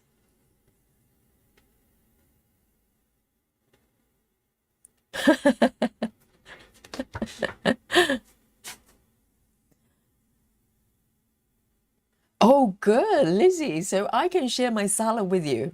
I'm gonna make, a salad for two next time. So all ingredients Lizzie love. Lynn says, you can't have anything better than a nice cup of tea. Beetroot is nice as a vegetable. Yes. Well, but Lynn, I have not had tea for a long time though, like proper tea. For ages.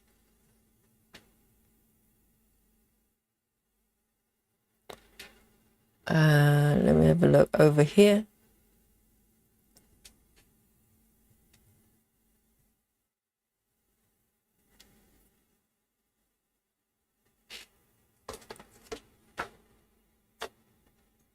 Susan says, are you referring to kale? Susan says, I've had it several times, and that's why I know I don't like it. And kale doesn't beat cabbage. I love cabbage. I love everything veggies. Not many veggies I don't like. Onion. I love onions, but I try to avoid them because I don't feel great when I eat onions. But otherwise, I love it. I love the flavor.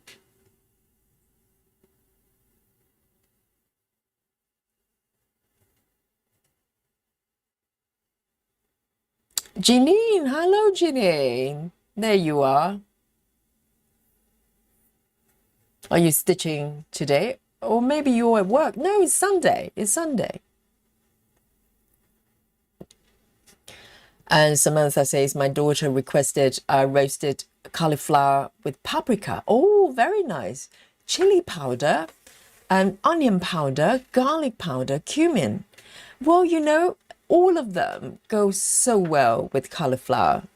And cauliflower mash as well. I think cauliflower is so delicious.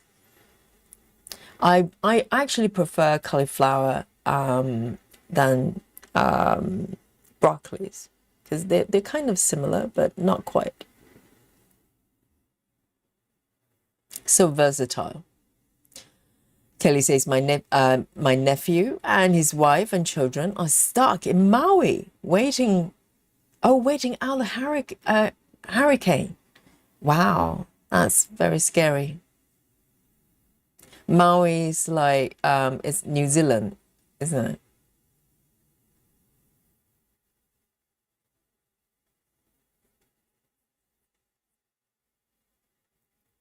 Janine says, "Would have loved to get drunk right now. Had a terrible day." Oh, Janine, what's up? Is it work related? It's okay. Take a deep breath. Ujjayi breath with yogi. Everything is going to be okay. I promise. 1, 2, 3. 1, 2, 3. Otherwise, you get refund. Okay? 1, 2, 3. And 4.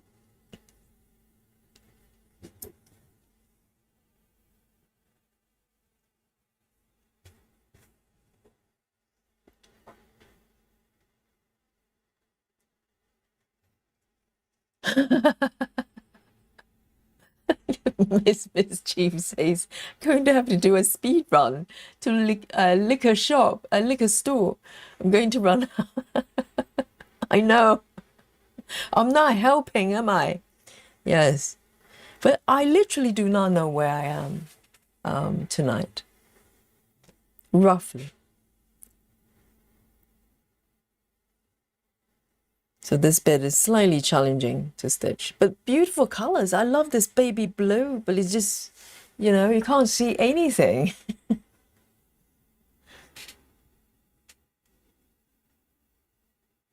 All right, single stitch, 168, 168.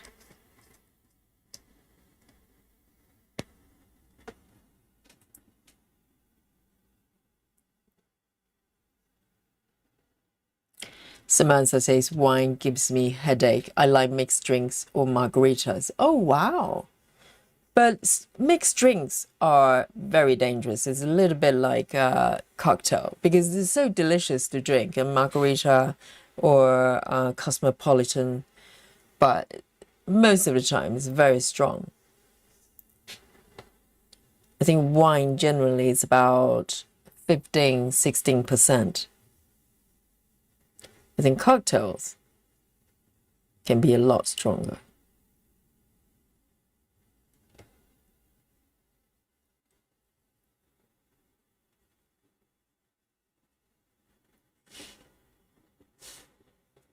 Yes, Ginny, deep breaths and start stitching. I think it's going to feel better. Have you been working today? Why are you so stressed today?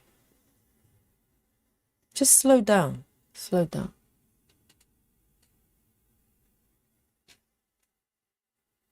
Everything's going to be okay. Tomorrow will come and it's a new day.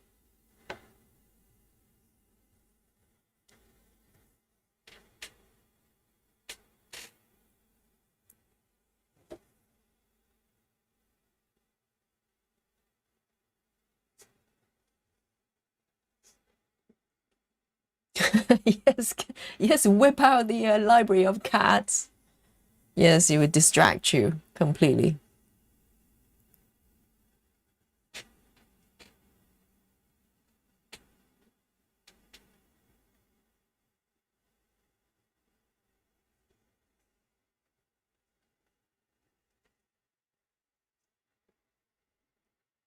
So this one, which one is it? This one is number 7.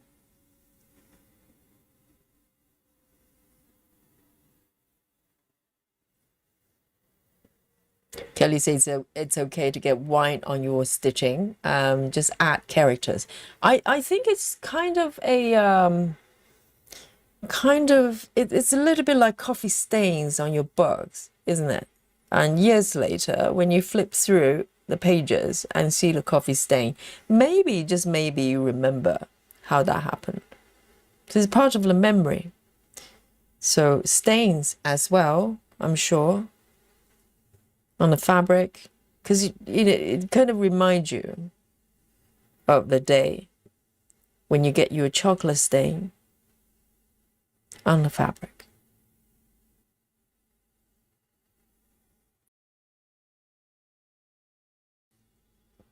Ruby Rose says, Yogi, what's your favorite way to cook tofu? I have a hard time getting enough crunch. Yes, Well, I have a couple of favorite ways. The easiest way that I do that make tofu to go with salad is just to grow them. So I put some olive oil or coconut oil, and I just chop the tofu. I try to get those firmer ones and remove the sort of liquid on the surface, because if you want to get them kind of have a crispy surface, you want the surfaces to be as dry as possible. So I would remove the liquid, the moisture on the outside, and then I think coconut oil is perfect, and because it's got higher heat point. So if you want to fry things to make them crispy, coconut oil is fantastic, and just fry until the outer edge, surfaces are nice and crispy, and sprinkle some salt. I like my modern salt, and that's it. And they're really good hot or cold. It doesn't matter. And sometimes I'll just fry like a batch, and then sprinkle them on my salad, or stir fry sometimes. So, and sometimes I just snack them like that, like cubes, tofu cubes. It's very, very easy. So it's literally just oil, seasoning. That's it.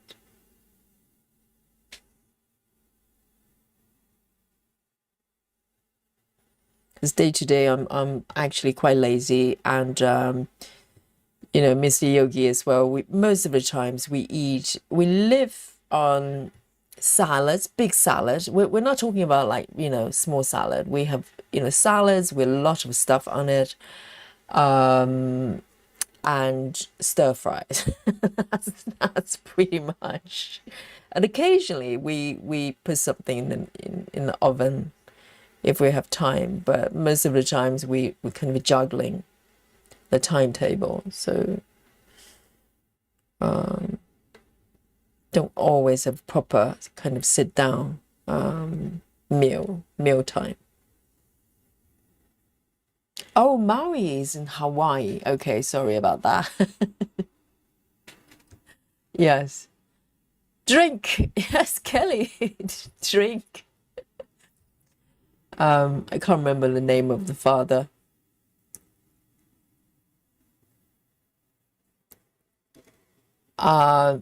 Betty says,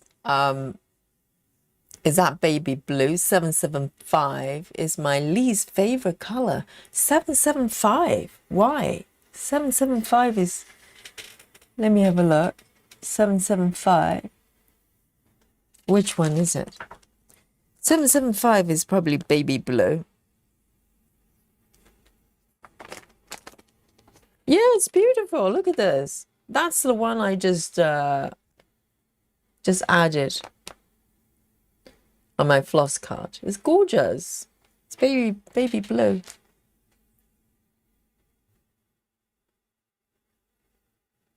Jeanine says, what goes in tequila? If you don't have margarita mix, I have a wild bit of tequila. I was really into tequila for a while. There was one particular brand from Cuba, I think, that I had. Was I making margarita? It's been a long while, so I can't remember.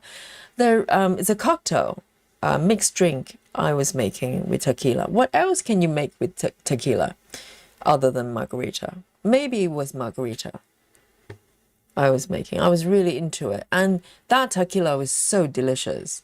It was so tasty, because vodka, for instance, I don't really care for one way or the other, because vodka doesn't really have flavor, really. So it really depends on how you mix with other drinks. And but that particular tequila, I can't remember the brand name now, was so good, so good. But very hard to get.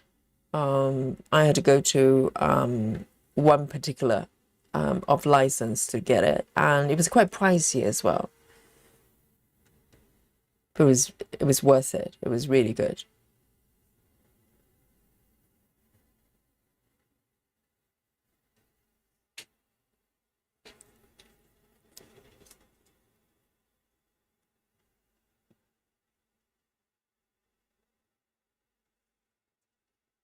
Yes, so maybe that was margarita I was making. I remember having the salt around the cups.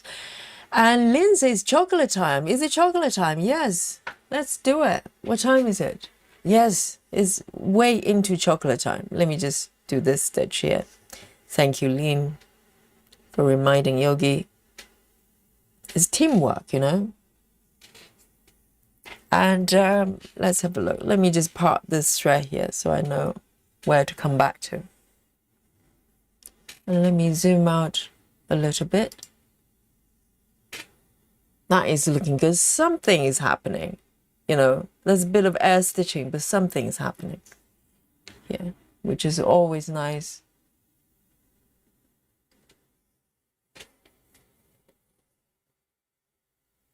This is such a fun pattern. All right then, let's have a little bit of chocolate. I could go for, oh no, I don't have banana. I have my banana. So I'm going to go for my chocolate button. It's brand newly opened yesterday.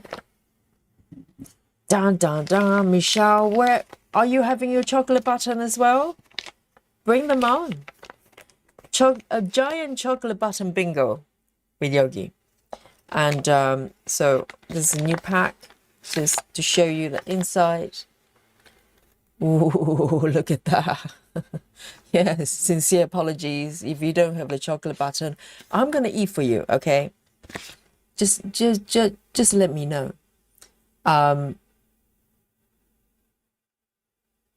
Kelly says 1 tequila. Oh, right. 3 tequila. 1 tequila, 2 tequila. It's like that, is it? Right, so this is a small one. This is a tiny little button here in comparison. Look, they come in different, melting already.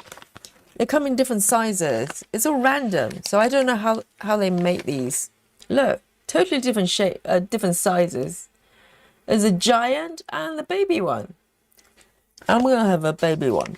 No, gotta be very careful. Already melting in my hand. Cheers, everyone. I got my coffee as well. And let me know what you're snacking.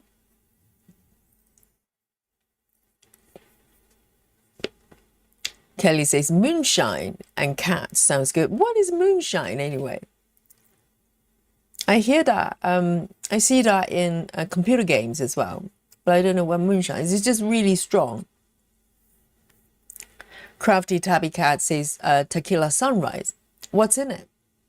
I don't think I ever had it.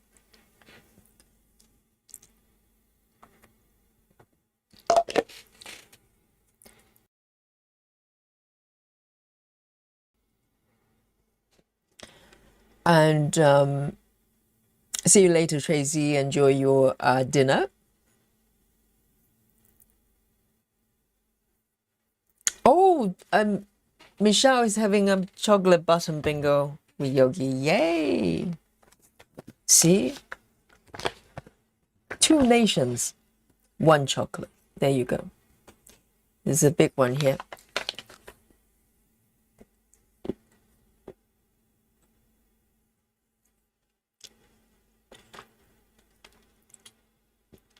Kelly says, all I have are hot tamales. What is that? Is that some sort of, is that Mexican? Or something else? Totally different. Needles, hello. Needle says, hi, not sure if you have been getting my posts. Finished the cat stitch yesterday and posted on Facebook. We're going to have a little look after chocolate time. How's that? Yes, I'll give you 10-15 minutes to post your whips. We do that from time to time, particularly on Sunday stitching. We can have a look at everybody's work. So you have like 10 minutes to upload your whips if you want to share. And join our Facebook groups if you haven't already.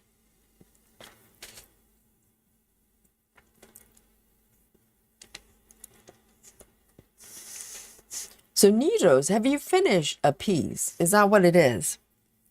Very exciting. And starting a new one as well.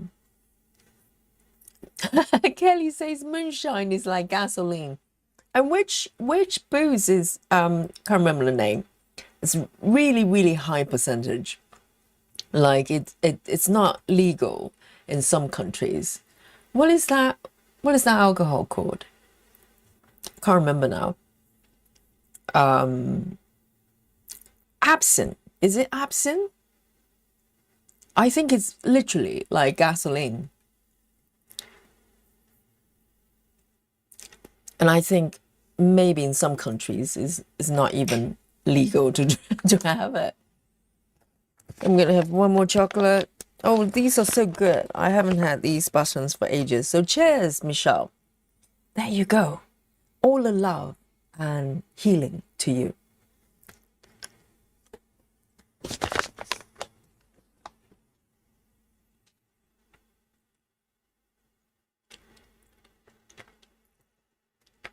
Jeanine says the moonshine I have is flavored. So is moonshine the name of the alcohol or is it a brand name? Jeanine says I have the moonshine I have is flavored and yummy. One is blackberry and one is like green apple or something. I was under an impression the moonshine is very, very strong. But it, you know, blackberry moonshine sounds very friendly. Absinthe. I think it's called absinthe. I don't know how to spell it. I can't remember.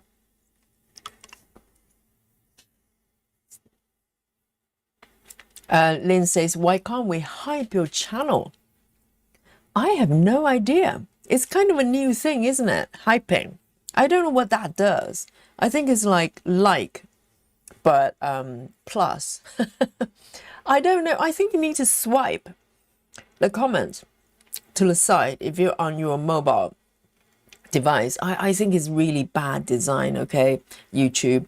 But they're kind of hiding comments sometimes because some viewers, they can't find the chat replay because it's hidden underneath comments. So when the video is archived, if you want to watch replay, by default, I think you see comments and you need to swipe the comment to the side and you see the live chat. And I think hype as well, you need to swipe. I don't know, they try to hide things. And Crafty Tabby says, a tequila sunrise is a classic, sweet and refreshing three ingredient cocktail made with 2 ounces of tequila. So 2 parts tequila, 4 parts orange juice, and this one, I don't know how many parts. Grenadine. Is it grenadine? The orange liqueur.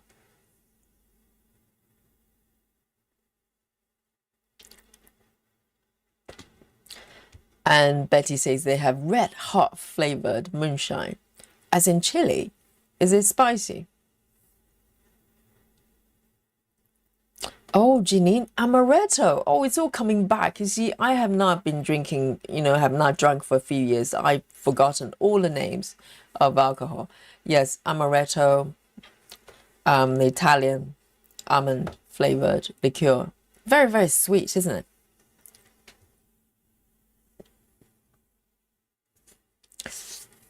And Amanda says I posted my kitty because she's just too cute. Forgiven. Totally. We love kitty pictures. Ginny says moonshine is very strong, but they're different strengths. They even Bright fruits in moonshine. Why is it called moonshine? Is it homemade or is it a brand, or a type of alcohol? I've never seen it over here.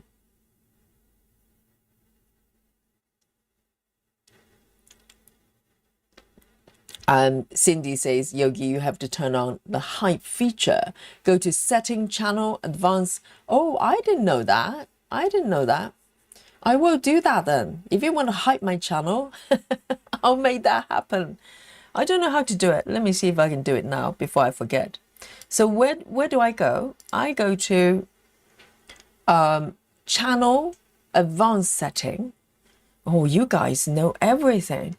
Channel, advanced setting. I don't even know where it is. Oh, setting. I've got setting, advanced setting. Where is the advanced setting? Channel. Oh, I've got it. I've got it. And what do? Check the box or toggle this that reads, let viewers hype my content. Oh yeah, I like a bit of that. Yes. Let me have a look. Where is it? Hype. Let viewers hype my channel. Oh yeah, it's ticked actually. It's already ticked. Yes, so you should be able to do that. It's already ticked. I didn't do it, so maybe it was ticked by default. But yes, you should be able to do it. Yes, hype the channel, please. Right. And thank you for the information.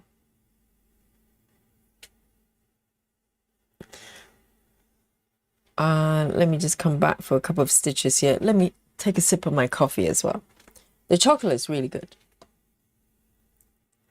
So it's a type of alcohol, not a brand. Because sometimes I remember Fallout 4, it's called a moonshine. There's some, there was a drink in a game. It's called Somebody's Best Moonshine. And I always wonder, I knew it was probably a type of alcohol, but I wasn't sure.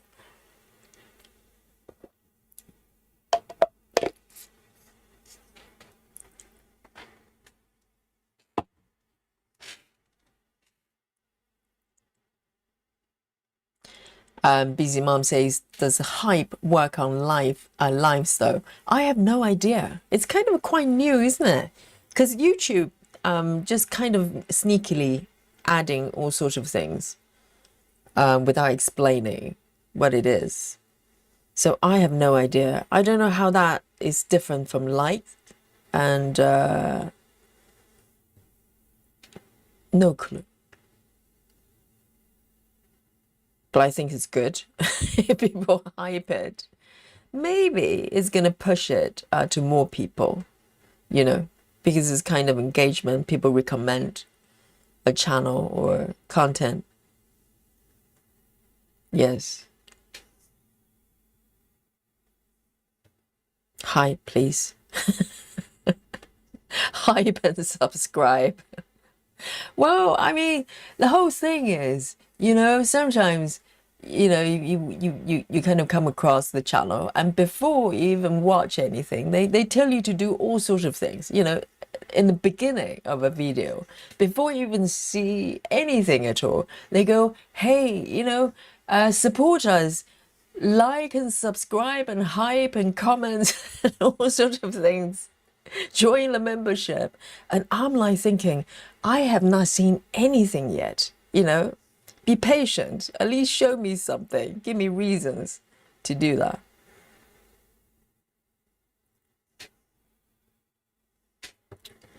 It's getting ridiculous. Kelly says, do you need to wait till she's not live? That can be misread. That can be misread.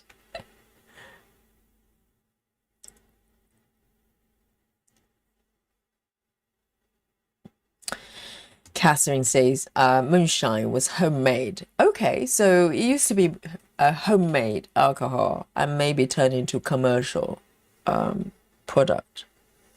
Interesting.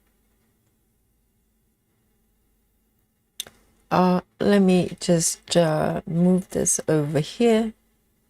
And I will give you another few more minutes if you want to upload your web, if you want to share, and we can have a little look. It's always exciting to have a look at everybody's web.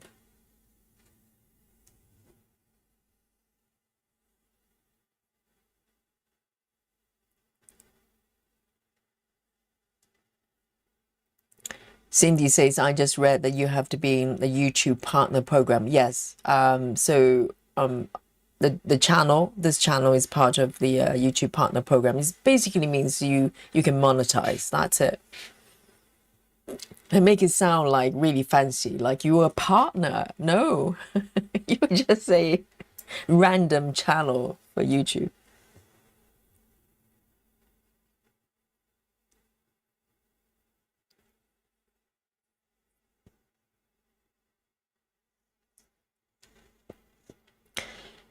And Lynn says, you should let me be in your good books now and forgive me for Komari. Well, it's case by case, decision here. Okay, so far, Lynn, okay then, currently you're off the, the bad book. You're on the good books for now. But who knows, if you keep calling me Komari, you're off my Christmas list one more time. Christmas card list. Cindy says you only apply to long form videos uploaded within the last 7 days. Oh, right. So you can't hype a video that's older than a week. I didn't know that. Thank you for that. Because I see sort of hype buttons on some channels, but I have no idea what it is, how that's different from likes. So likes, you can do at any point. You can do that to a very old video as well. But according to Cindy, hyping is only valid for 7 days. And long form videos as well. Interesting. Maybe this is interesting because YouTube is always changing their policies and, their algorithm and everything.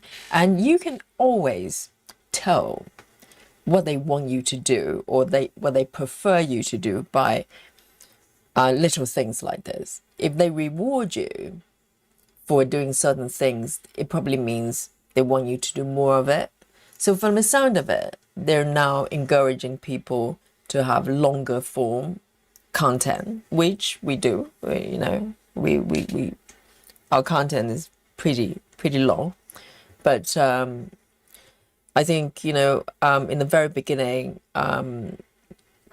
there used to be an idea that you need to keep everything super short because people have short attention span, and I think this channel and many others probably proved that concept completely wrong because the view time of this channel is extremely long. People watch for a long time,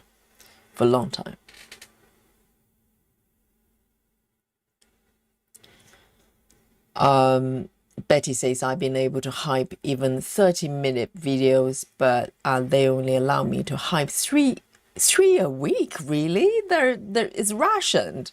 There's a cap. So you can't just hype like everything you like. Only 3 a week. They're so stingy. Why? Let people hype content, okay, YouTube? It's free. Let people do that. And I'll give you 2 more minutes and we have a look at the Facebook group, okay? Kelly's asking a very good question. Where does the hype go? I have no idea. It's like the mystery of the universe. I have no clue. Where does it go? In a vacuum? Where, I don't know, the hype planet. Betty says, isn't it so YouTube will recommend certain videos? I think that's the idea. The whole engagement part of the YouTube, you know, the comments, the likes, and the subs, etc. All of that is YouTube's way to try to figure out which videos to recommend, because you know, the algorithm doesn't know, they're not able to tell if the video is genuinely good, as in good quality content like ours, you know, quality for broadcast right here, or just rubbish videos, you know, that happen to have clickbait or whatever. So the algorithm has no ability to tell, to judge quality. So they basically rely on engagement, you know, the likes, the comments, to gauge if there's interest of a certain piece of content. And if there's a lot of engagement, they tend to promote those videos more. That's it, really. So, you know, it's not super intelligent, because sometimes they're promoting really bad videos because it's got clickbait. That happens a lot, and it goes viral, but it's terrible content. Amanda says you can hype her previous live streams from the past week. Oh, Amanda, yes, I think if it's within 7 days, then yes, you can. Thank you, Amanda. Okay then, why don't we have a look at our not YouTube, our Facebook group. Let's have a look. So any one of you, if you have not joined us already, come join us. It's good fun. Every day we have new whips, a lot of projects people worked on, and it's very inspiring. Let's have a look. Let me load up my Facebook here, and hopefully it's going to show me the new post. Oh, there you go. I'm going to just go with the order that's being shown to me here. Okay, let me zoom in a little bit. Oh, this is cute. Okay, so this is from Maria. Maria, remind me your YouTube name. I can't remember. Is it Needles? Yes. Maria says, just finished my perfect Pussycat by Emma Condon. Butcher that name for sure. That is so cute. So it's finished. There you go. That is so sweet. That looks like a fox, doesn't it? So that's Kitty. Is that a kitty as well? Orange kitty, a ginger kitty. But if you told me that was a little fox, I would have believed you. That's so cute. Very, very nice. And Rajal has just joined us. Rajal is in Singapore. Hello, hello. What time is it over there? It's the morning. Great to see you. So Rajal is checking in from Australia. Not Australia. Sorry, Singapore. Let's have a look. Okay, let me find the next post. I want to find the ones just you've just posted. And Catherine, let me make the screen a little bit lighter here. Catherine, oh, the sun. Of course. Let's have a look. Oh, beautiful. You've done so much. And that is a beast to stitch, isn't it? It's literally like watercolor kind of a color transition there. And Catherine says 2 pages completed, working on completing page 6. It looks more than 2 pages. Surely you've done more than that.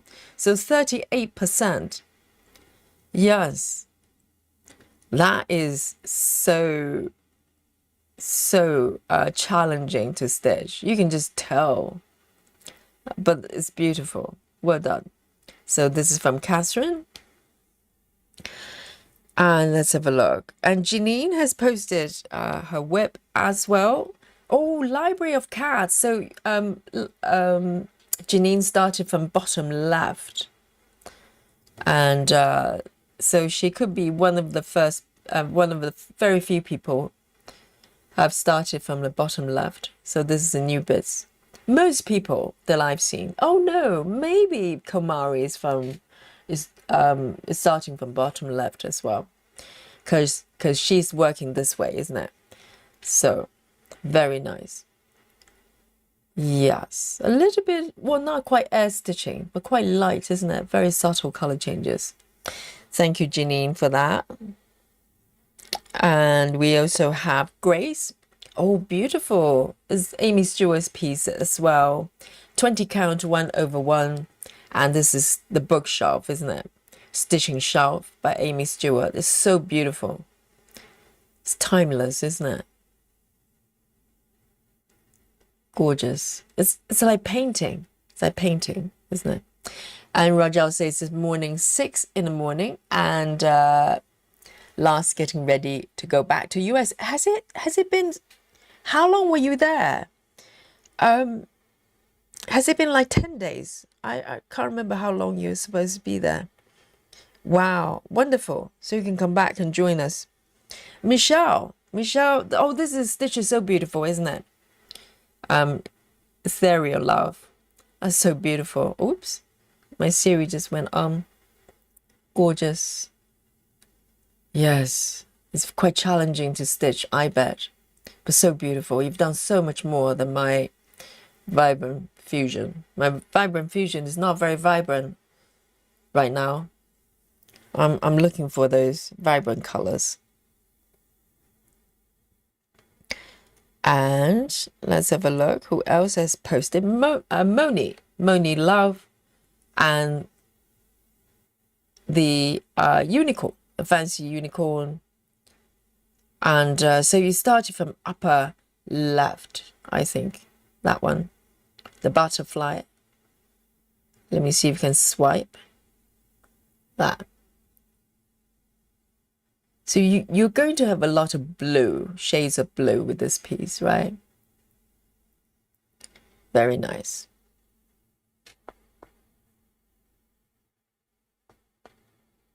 And Samantha, oh, this piece, yes, the Love Letter Chocolate. Samantha, are you going to do the chocolate, the other one, the chocolate one? The slightly in question in terms of the charting, but it's echoing this piece. The pink door, very nice. There's so much more details, though, I have to say. I'm doing the mini, and but the regular size has a lot more details with the leaves. Beautiful. Thank you, Samantha. And Rachel has posted, oh, this piece. I think Rachel started this piece, I think last year, right? The Halloween piece, I remember, charted by the lady herself, Rachel. And yes, it's good fun. A lot of Halloween items. Thank you so much, Rachel. And let's move forward. Amanda has posted pictures of kitties. We never complain about kitty pictures. And and Zipper. So Zipper is the dog. Bonus photo of the adored Zipper is the doggy, is it? And Eo is the kitty. Oh, look at that. So pretty. Little princess. I think it's a girl. And a little doggy. So cute though, white face. It's like wearing a mask. And that's very nice. Thank you so much, Amanda. And Lily is Susan. Okay, so that is very, very cute. Christmas village. Really whimsical. Really whimsical. Lovely. And let's have a look. Any more? Have I missed anybody's?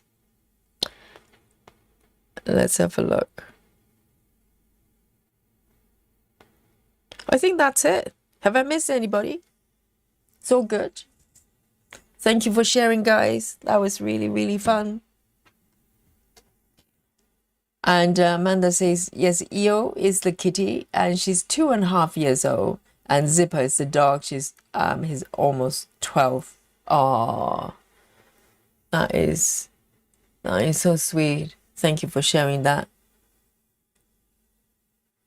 Kelly says, I love the charting from Stitch is so beautiful. I really need to choose something from them. Yes, the quality of this charting so far, I've only got 2 pieces, but they're both really well done.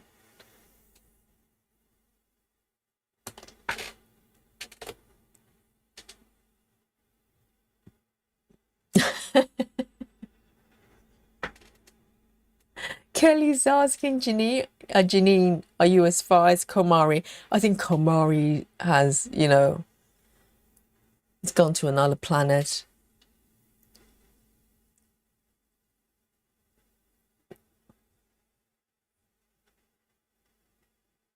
And yes, so thank you everyone. And I'm going to come back to my piece here. Let me see if I can zoom in a little bit more. Here we go.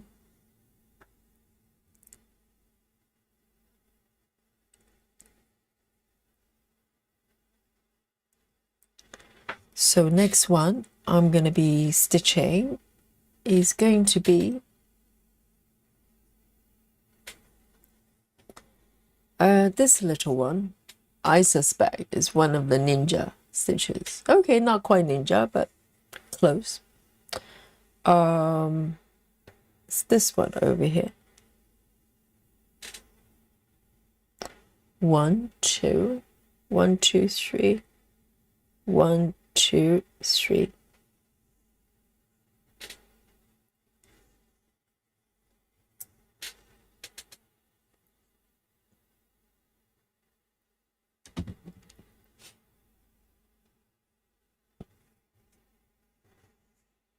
So Monique is Moni Love, I think.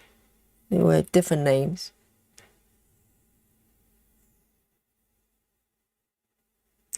Oh, Samantha says, I'm not sure after seeing Marsha's work up to Marsha's web. It's weird, isn't it? I don't know what the issue is. It just doesn't look right. Definitely something's off. And also, I was looking at that piece. Let me show you this one, because I actually grabbed the screenshots of the new piece. Have a look. So this is the pattern in question. So earlier on you saw,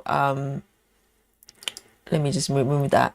Earlier on you saw the Samantha's web of Love Letters Chocolate Shop, which is kind of a view of chocolate shop, and it's really sweet. And this piece is kind of echoing that. I don't know whether it's, it's kind of companion piece or not, but this one is called Love Letter Chocolate something. And I grabbed this image from Heaven and Earth website because I was just really curious, because Marsha's, you have to go to the Facebook group to look at Marsha's web. So she started this piece from the upper left here, and from this ribbon. First of all, the color of the ribbon is totally different on her pattern. On her pattern is more red.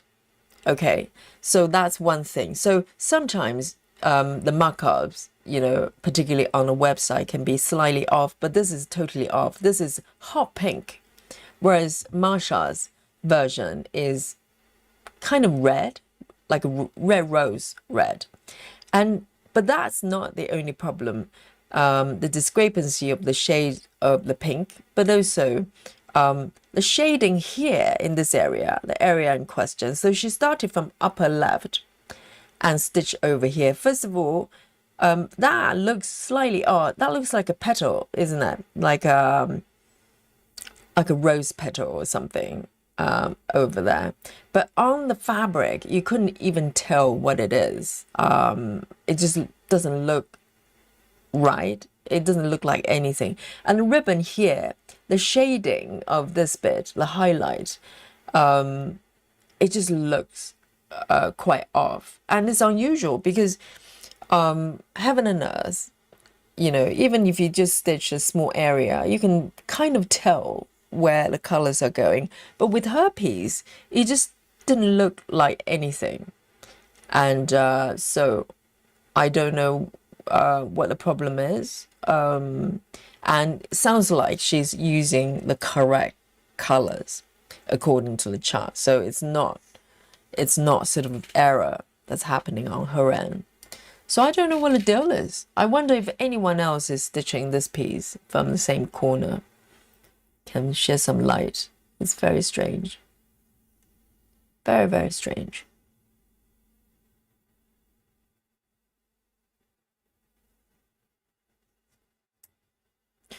And it would be a shame if it's the charting that's the issue.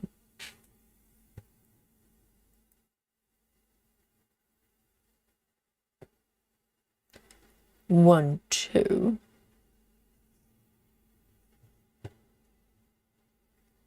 One, two, three.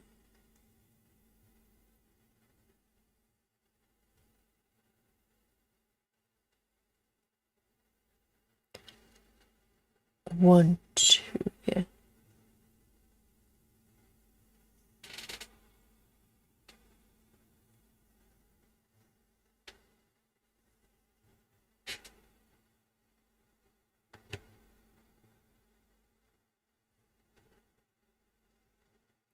And I wonder now that Aimee Stewart is not part of the sales, I wonder if they're selling less of her chart.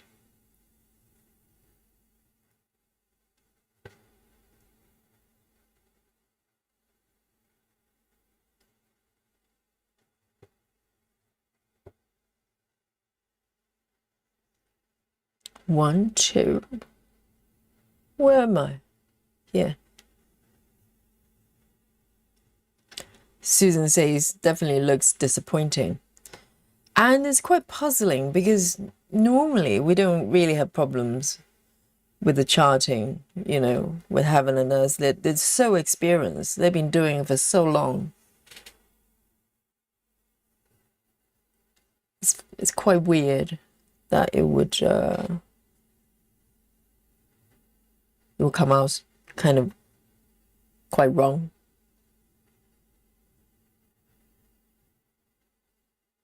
And also as a company, if you see someone stitching a chart and it just comes out weird, you probably, you know, rush to fix it. Because everybody from that point, you know, buying the chart is going to go through the same thing.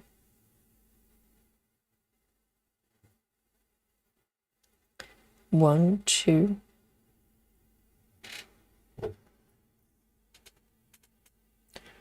But that pink is definitely different from the chart.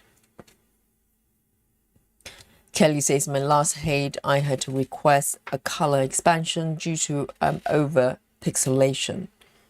Right. So did you so you got a regular color and you didn't like it?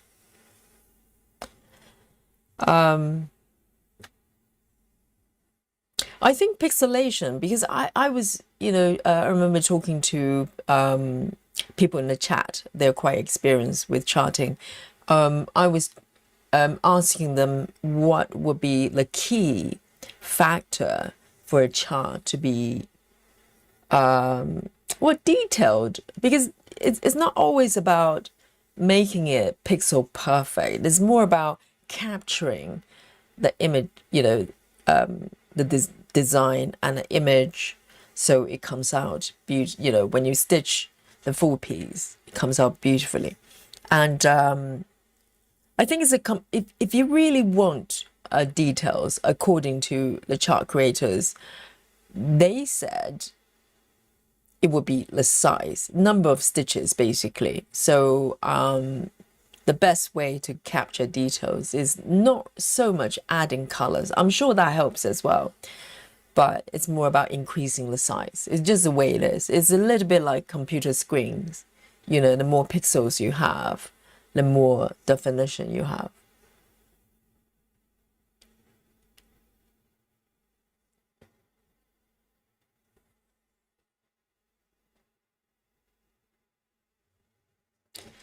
Betty says, is it AI? Oh, are you referring to Aimee Stewart piece? I don't know, but I would think not. She's an illustrator. So, but most of the time, because if you go to Heaven and Earth and look at their markups, I think those markups supposedly should be coming from the software. So the image that I just showed you, let me show you one more time.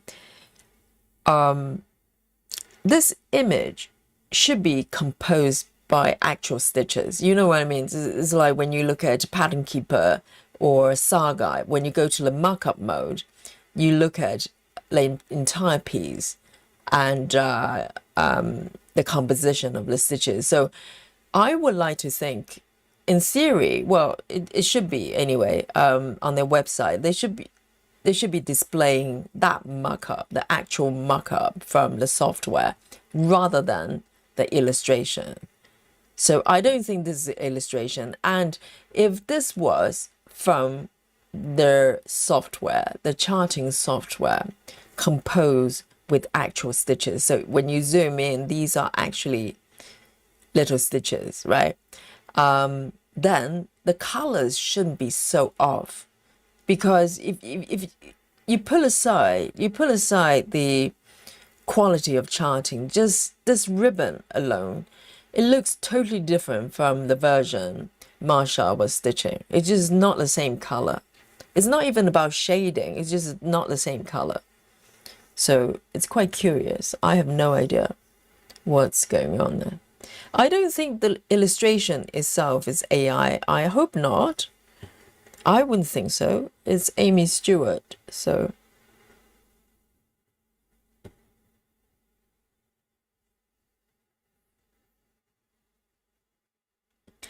Betty says, I have 5 or 6 charts that were messed up because of the new 35 colors.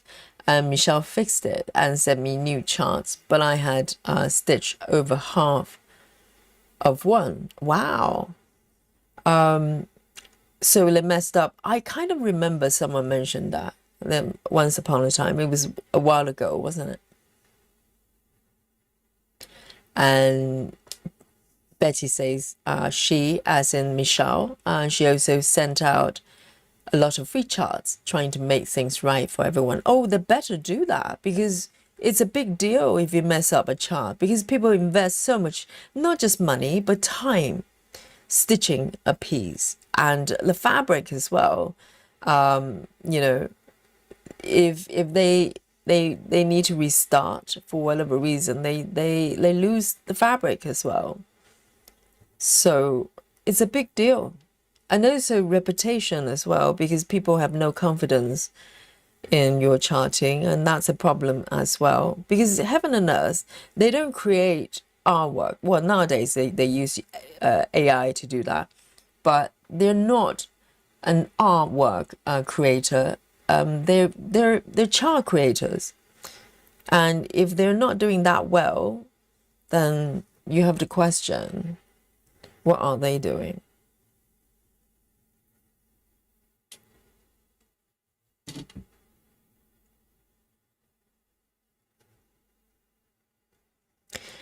Yes, Ginny, but the 35 color situation was quite a while ago, wasn't it? They call it new colors, but yes, it's like quite a few years ago, wasn't it?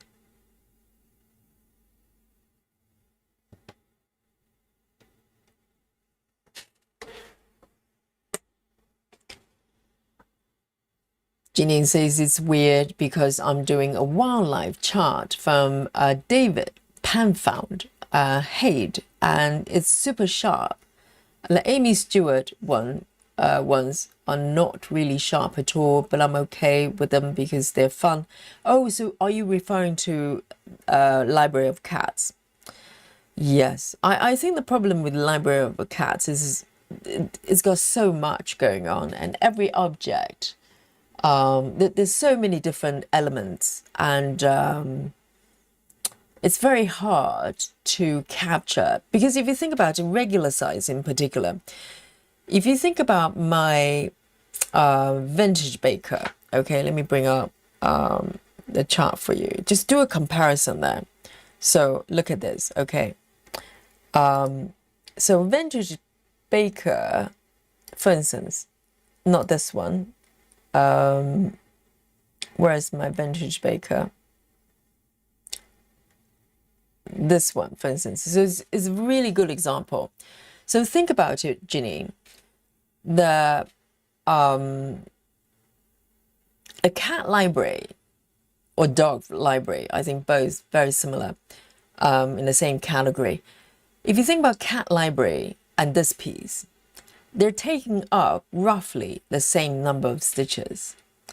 But this chart, everything's so large. If you look at the rolling pin, for instance, and the pie comes out so well because proportionally it's taking up a big chunk of this chart. And that pie is probably equivalent of, you know, two tiers of shelves on the I don't know, the cat piece, the cat library, the different sort of tiers on the four different elements. They're kind of like shelves, aren't they? And so if you think about that, in order to capture the details of all the stuff that's going on with in the cat piece, but basically they have very similar number of stitches available for the definition. So, you know, this piece, even though this is not max color, but it comes out really, really well. The pie looks amazing because it's so large.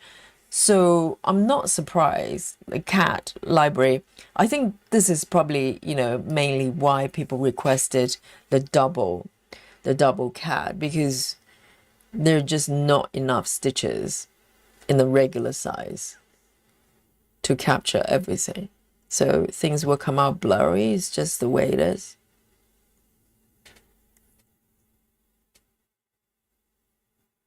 Jeanine says, Kelly says, I got regular size with 150 colors. The girl's face was my only concern. Right, you were referring to that piece you were stitching. It probably depends on the pattern as well. It varies. And this is why charting is probably not an easy thing to do, because it's not one button, one setting fits all. It depends on what's going on within the chart. And the thing is, the chocolate one, I think it should come out relatively good, even though there are a lot of small pieces of chocolate. But I think, I don't know what the issue is.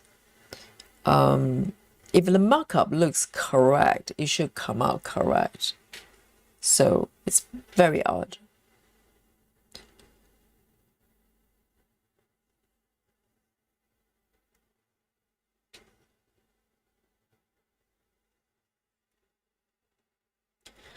Jeannie says, my circus piece is not sharp either, but I agree. There's so much going on. But I don't think you need to be sort of, you know, pixel perfect for a piece to look good. And this is probably why it's so tricky, because some pieces, some are, you know, some patterns, it can be slightly blurry. And to be honest, if you look at this piece, the cake shop, a lot of, you know, small things like cakes and etc., they look blurry even on the markup here, but it kind of goes with the theme. It's slightly dreamy and slightly sort of fuzzy, and it's fine. So sometimes it works. Depends on the actual images.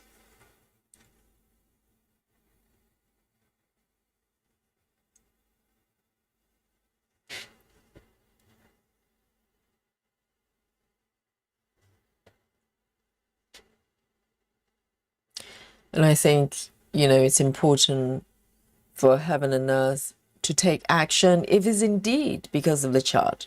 I have no idea why that is. May not be. I don't know.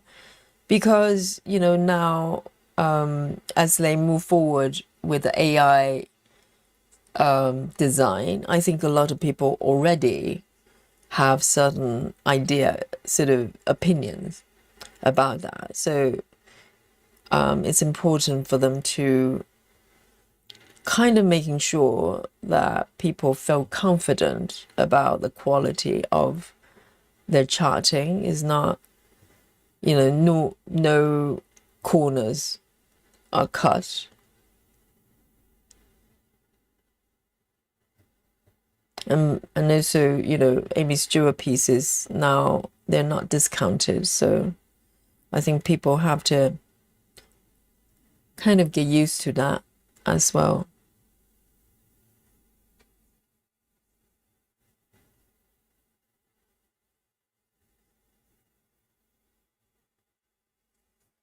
Kelly says there's a YouTuber that goes over the new releases every week. Oh, from Heaven and Earth.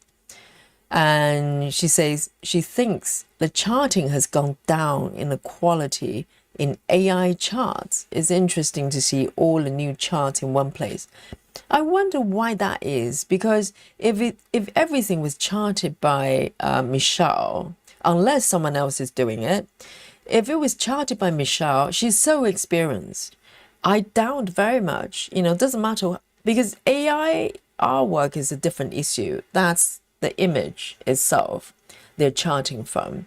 So that's a separate issue. But the charting, the quantity of charting, I just cannot imagine why it would go down unless they're rushing. I don't know.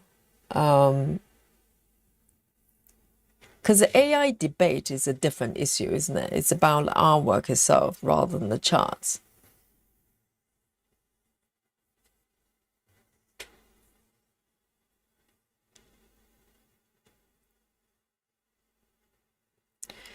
Um, Kelly says, what do you think of the new Iris special order chart from Hayes? I only heard it from Susan. Susan posted, that on Facebook group. I didn't even know there was such a thing. So, guys, if you're listening, you're not aware of what we're talking about. Basically, apparently, Heaven and Earth has got this new service that they can chart your eyeballs.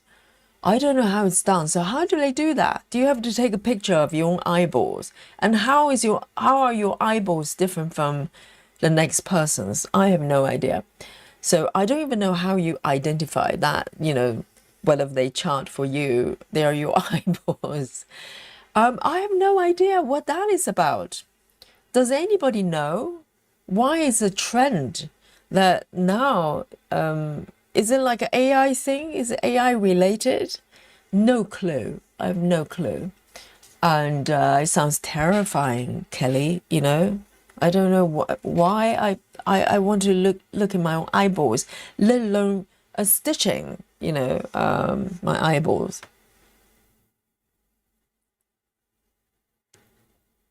Very, very strange.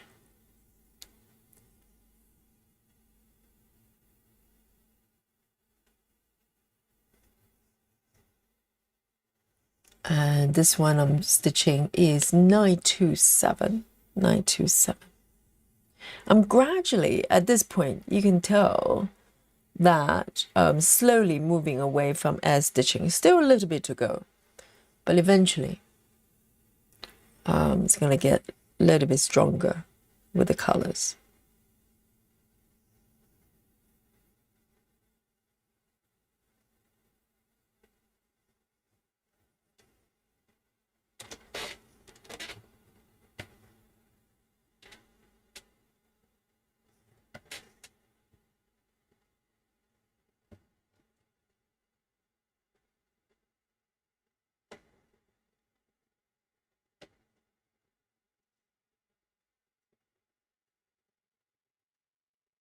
Two stitches, that's it.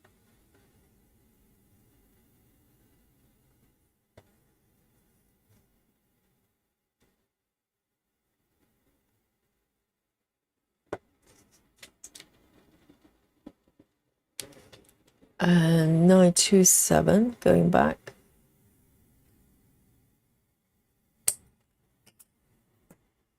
Nine two seven.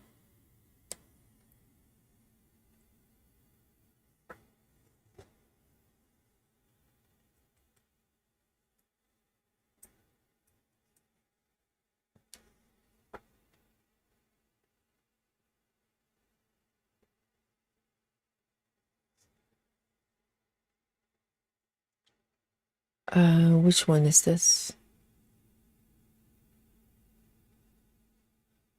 07. Okay. Gray says the iris pattern is very beautiful. Colors based on the color of your eyes. And what is that to do with AI then? Because someone mentioned it was something to do with AI. So, but how do you even get your eyes photoed?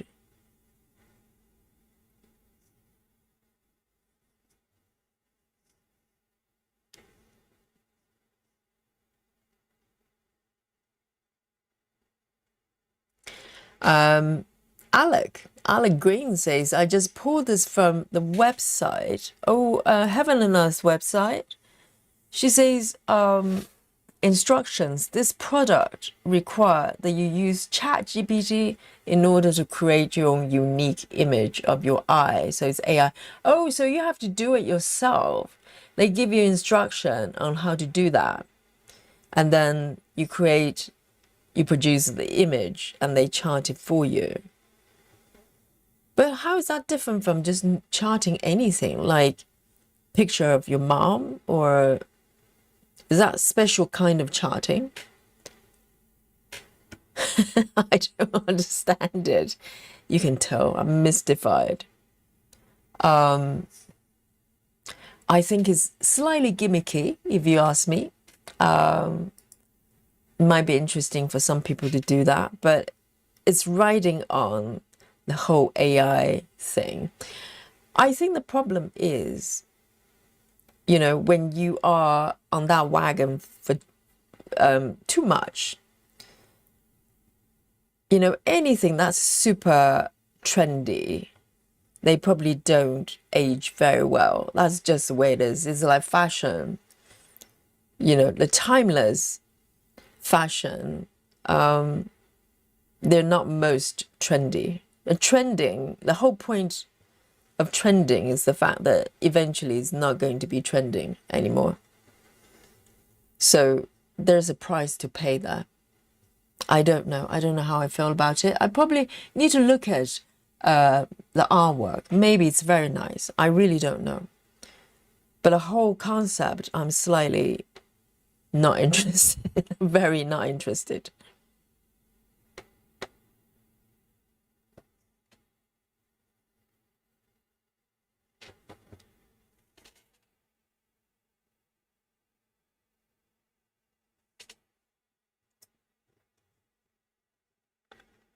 And Alex says, and it costs $75 or 60 pounds. Well, I hope it's worth it. If you want your eyeballs so much, you just need to stitch them.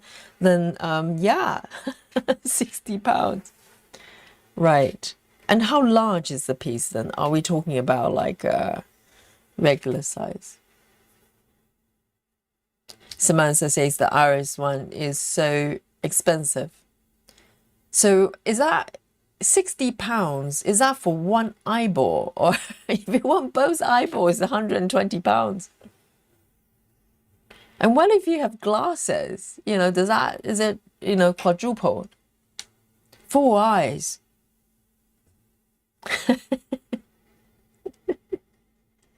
Well, it takes 2 to tango, if someone really likes it, they probably want to pay that kind of money. Jeannie says, when I was in college, we had to take a micro photo of our eyes. It was pretty amazing. There are a lot of colors in your eyes. Yes. I think if someone, just loves the idea and want to do that, and then that's great. It takes, It's an option.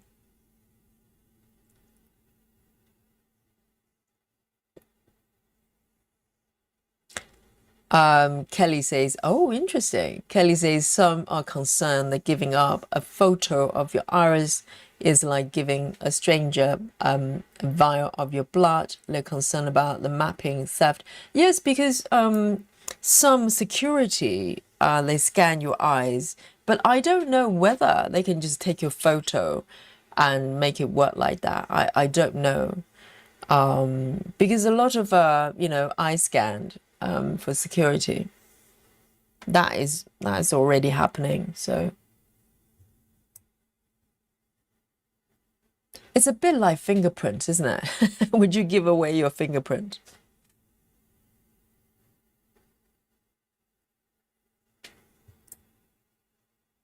All right, I'm gonna take this one here. Who knows? Who knows? 3811, 3811.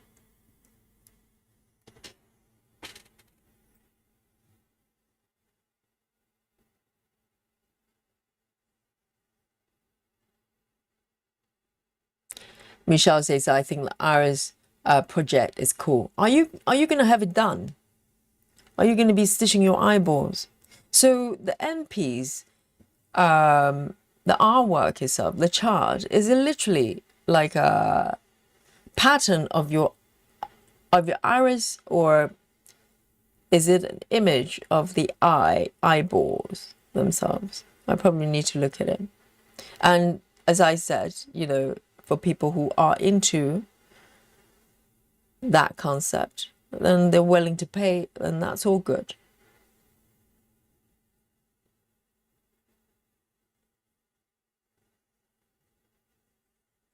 Yes, Rachel, you can do it yourself, probably for a $5, right? And ChatGPT is probably the free version, so it's like free. Exactly.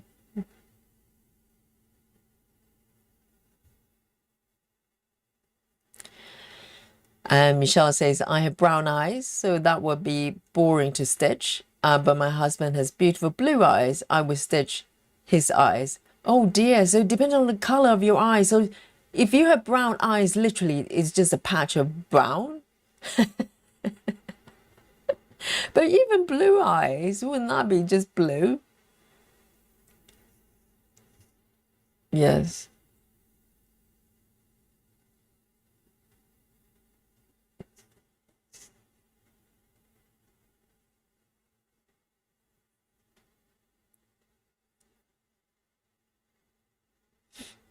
Exactly, Rachel. You can do it for free.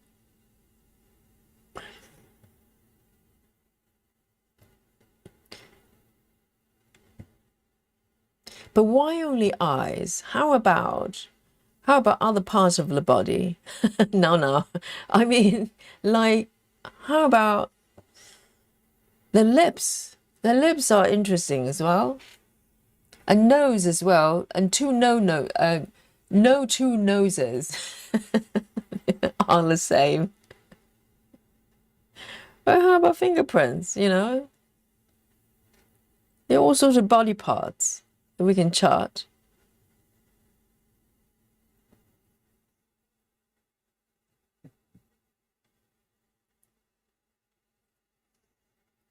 Kelly says, with some newer cars, can tell if your eyes are on the road, and they report distracted driving to an insurance company. Interesting, but people look around when they're driving, don't they? Yes, eye tracking is a thing because as a designer, I used to do focus groups, and sometimes I work for companies that have really fancy studios for focus groups, and they have eye tracking facility as well, functionality. So they can track users and just, to map where they look on an app or a website, and they can decide how to design the interface. So it's been around for a long time.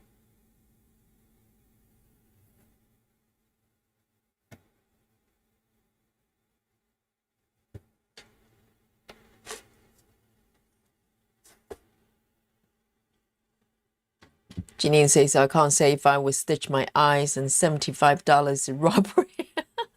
But the thing is, though, if you ask Michelle to chart a chart for you, an image for you, I think on their website it says something like £250 or something. But the thing is, though, with the charting, is Michelle personally charting those eyes, or is it some sort of, I don't know. I have no idea what they're doing.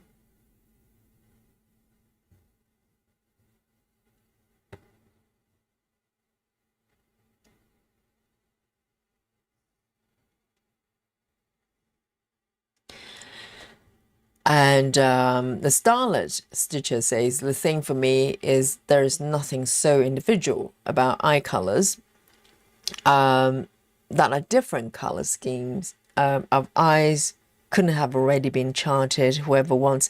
I know, I was wondering that as well, because I'm sure if you look into it, every chart is probably different. But ultimately, what, you know, the eye color, I suppose, if you're brown eyes, if you're blue eyes or green eyes, whatever, that's probably different from others. But ultimately, we're talking about kind of just random, I don't know, I've never seen the MPs, so I have no idea how they come out. But I'm just thinking, how do you even know that's your eyes?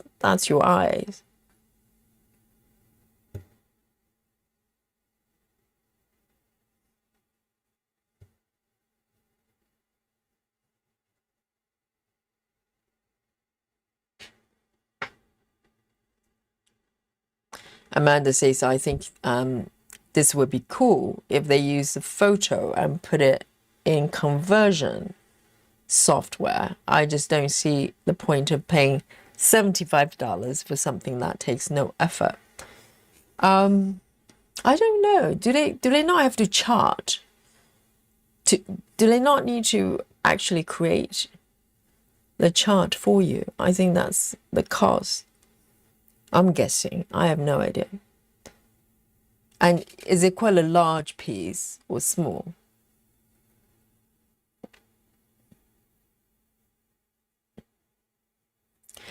And the Scarlet Stitcher says, so for me, it's bad news. Not only overlook obvious AI, but also require real eye photo for it. But sadly, some people would slobber it up. The high price, which is why it exists.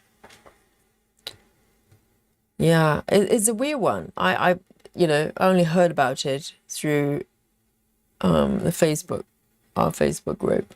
I have no idea what's going on.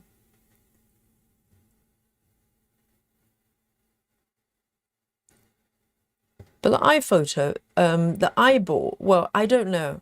Depends on whether the photos can actually be used for eye scanning. No idea.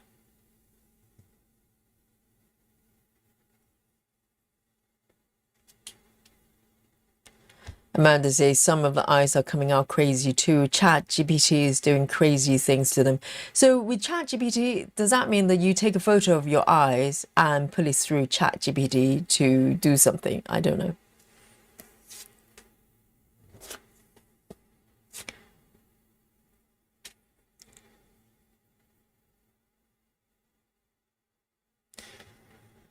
And Janine says the other thing is if you don't have the right camera equipment, you do not get the true image of the iris.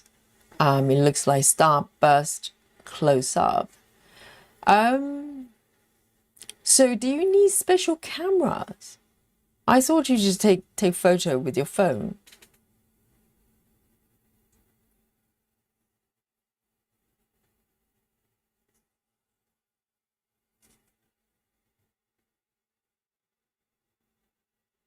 Grace says it's the eyeball with flowers. Really? Is there a garden? And what if Well, if when you take the photos, you can actually have reflections through, you know, if you happen to be looking at something, does that change the pattern?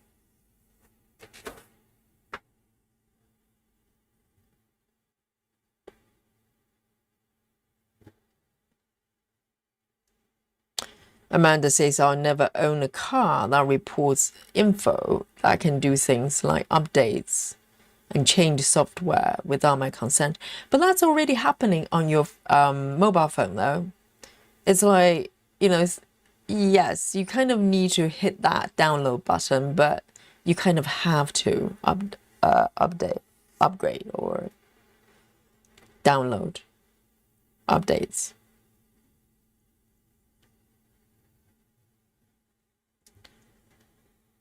Two over here.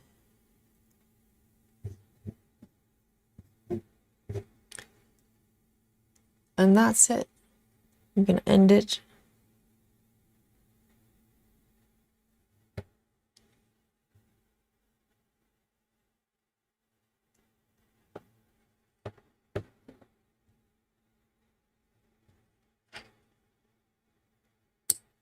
Street H11.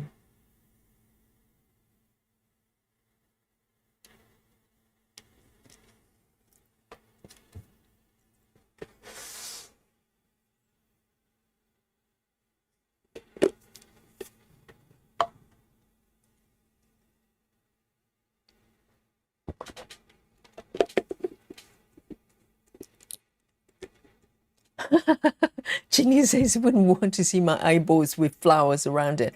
Why do you have flowers around eyeballs? How does that work? I really need to see the end products so I know what's going on. And Amanda says they have multiple charters, and very little cleanup is done these days. But I think it's, you know, as I don't know. Heaven and Earth, they have a Facebook group as well, don't they? Do people complain there, or do you get kicked out if you if you question the quality of their charging? Is that, you know, blacklisted?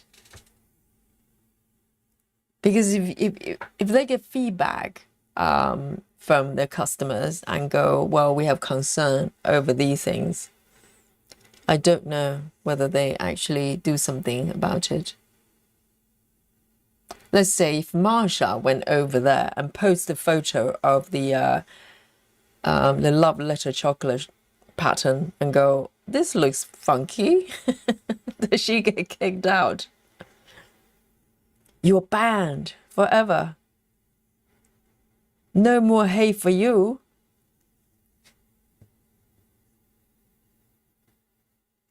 One, two, three.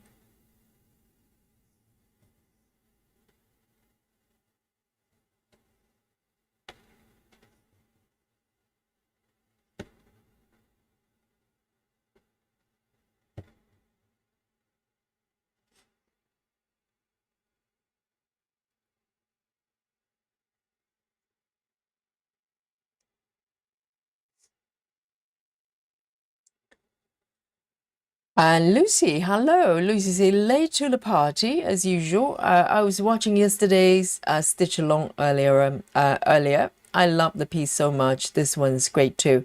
Yesterday, I need to recall which piece did I stitch yesterday. I can't even remember. I was stitching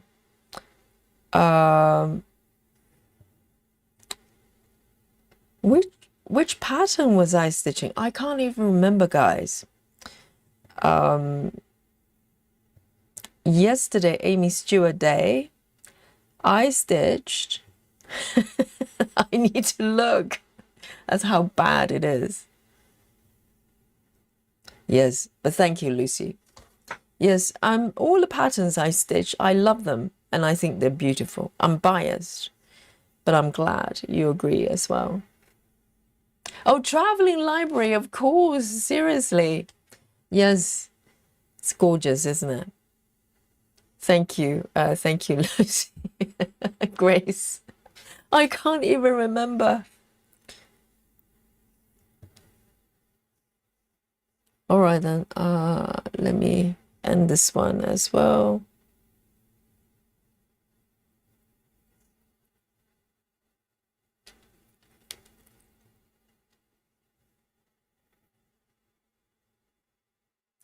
Amanda says they do still have to chart, but I can get almost the same thing, putting the photo through charting software without cleanup. Right, okay.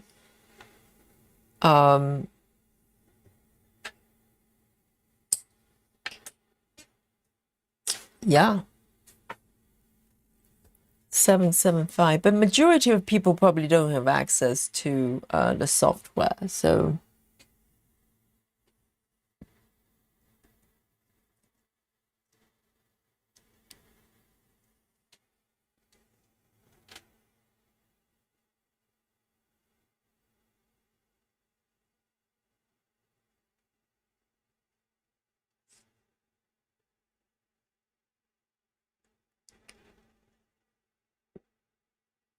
Alex says security researchers have repeatedly proven that standard high-quality photographs can be manipulated to full commercial eye scanning system, and you can change your eyes like a password. Really? So good quality photos can be used for scanning. So they just need to make sure that the scanning software or hardware are smarter, because if they can be fooled with static photo, that's not good. Probably they just need to be more sophisticated, to be able to tell this is actually organic, living eyeballs.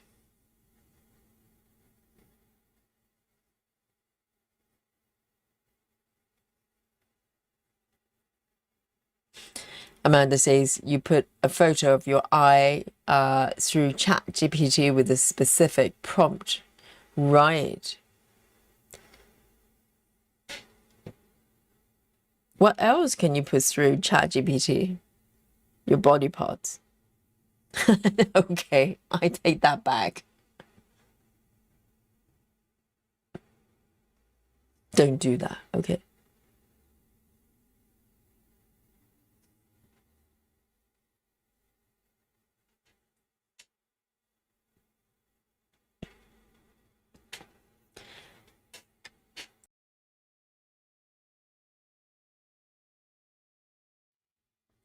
Captain Squirrel, hello. Great to see you. Good morning.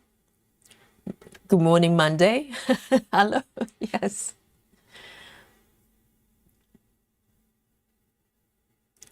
Rachel says, yes, you put the photo and put it through the prompt and ask it to create the art. Okay. So you take the photo, good photo of your eyes, put it through ChatGPT, and it turns it into a piece of artwork first. And you take that artwork, well, if you think it's artistic, I don't know, to Michelle, and they chart it for you. So there's no difference between charting your eyeballs versus charting the picture of your cats, is there? Is there? Do they have to use different techniques?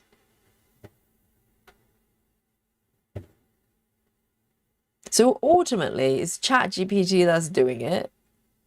There's nothing to do with the charting itself. It's just an image.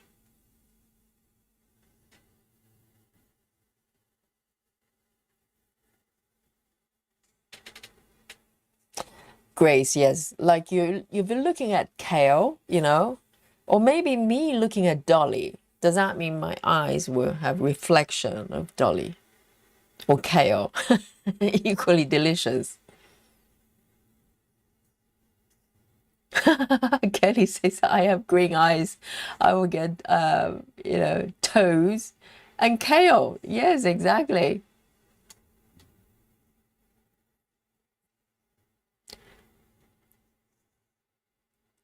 Kelly will have frogs in the eyes.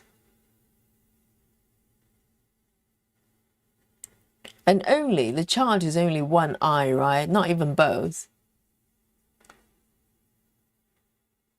Ginny says, I have blue eyes, so I get waves and dolphins. Oh, what about unicorn? It's a little bit bluish.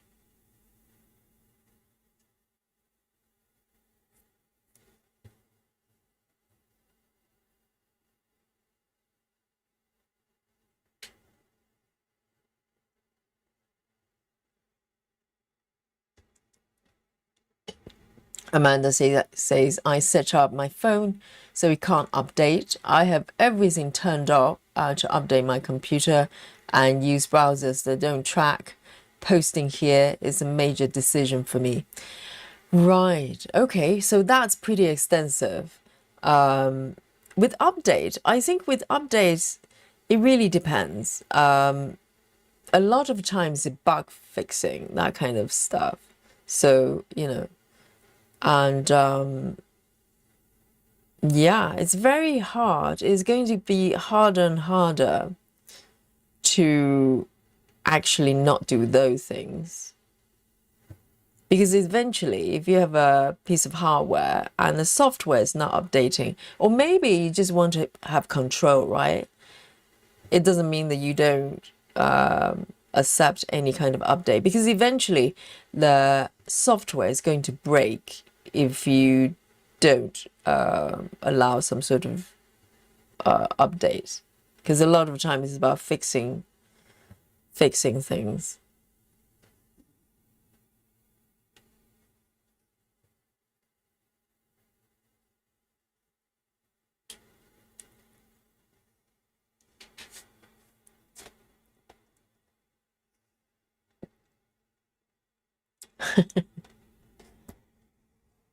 Amanda says, oh, probably referring to Heaven and Earth Facebook group. Amanda says, if you complain, you get kicked out, even if something else beside their group. Really?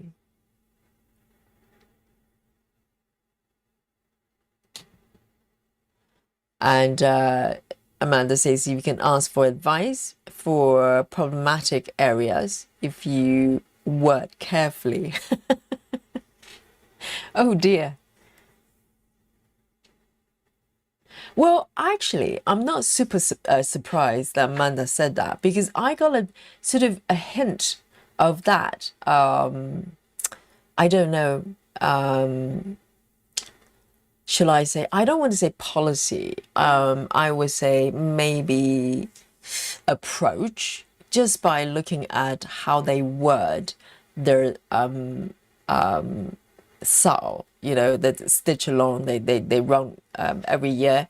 I was reading through their webpage on instruction on how to join the stitch along, and what to do, what not to do. I was quite bothered by the tone of the voice. I know they're trying to explain rules to the stitchers and tell them, they need to do certain things, which I understand, instructions, right? But there are ways to express that. I feel like they definitely position themselves. By saying this, I'm probably, luckily I'm not part of their groups, and they can't kick me out, but I'm probably blacklisted. Okay, but I got the tone. I got a sense that they know they're popular amongst full coverage stitchers, and they know that they can get away maybe by, I don't know, I just feel like they kind of position themselves almost like schoolmasters, and the stitchers are students, little kids, and they want to kind of manage them. The tone of the voice is not how you would speak to your customers, if you know what I mean.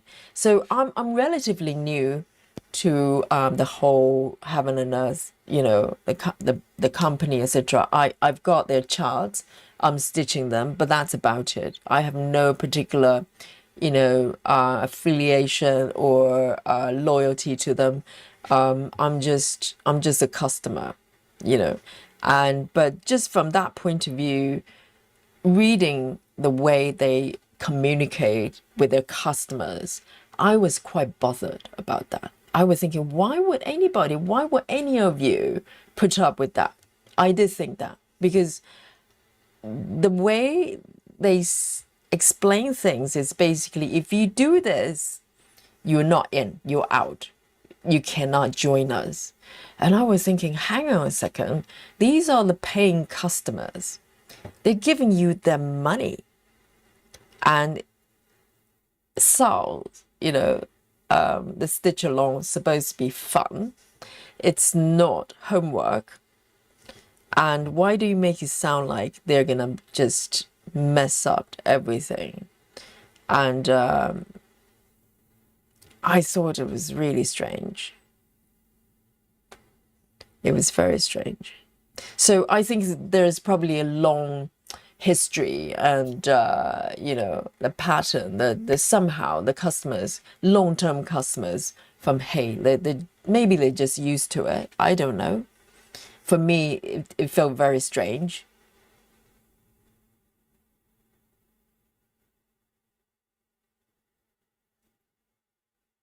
Janine says, that's because you're half asleep when you're stitching with us. I know yesterday I did say that I didn't get power nap, and today as well. So by tomorrow, I'm probably gonna, not remember what I'm stitching today.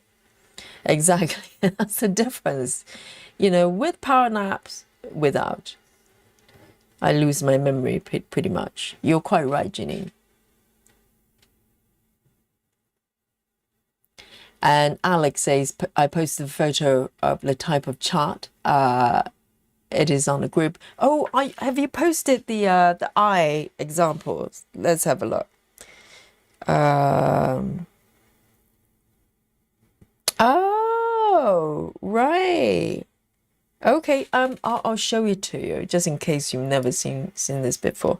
Okay, so it looks something like this. Okay, so does that right. So that's kale. I don't know what it's like, a cabbage thingy. So where do they come from then? So this is AI, is it? Without the wording, obviously. So this would be the eyeball, your eyeball, whatever color that is, and the AI, the chat GPT, will add a whole bunch of things like vegetables, and I don't know what it is. This looks like part of the peacock feather or something like that. Where do they come from then? Okay, so this is generated by ChatGPT. Well, fair enough. If you like this kind of things, you're happy stitching your own eyeballs, then that's that. But the cost from Heaven and Earth is purely for charting, right? Because they're not doing they don't have to do anything for our work. They're just turn it into a cross stitching pattern. So that's very helpful. Now I have some idea what you're getting. Thank you very much, Alex.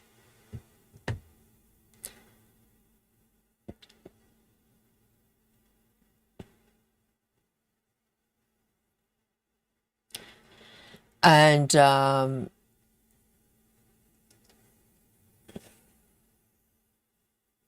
me catch up.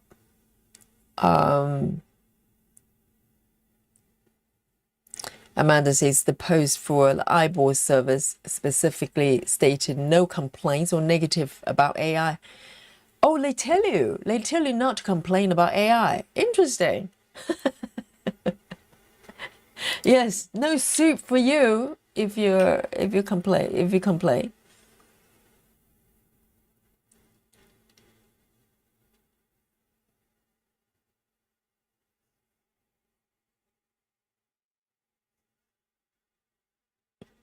Oh, you're quite right, Mischief. Yes. I think most updates are probably fixing things or upgraded so it's compatible for newer versions of all the software. You're quite right.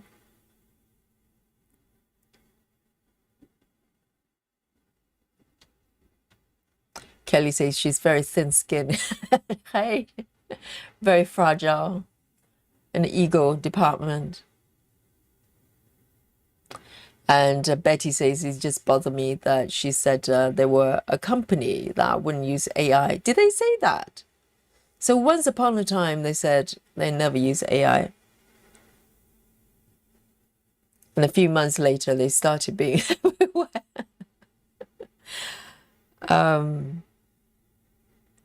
That's a tough one.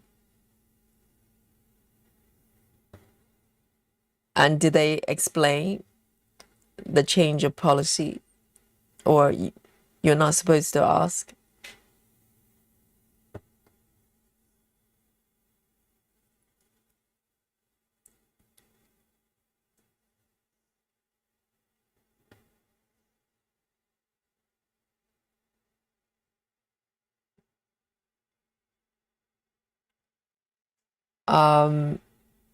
Betty says, I like Nikki from Charting Creations. I never had problems with her charts.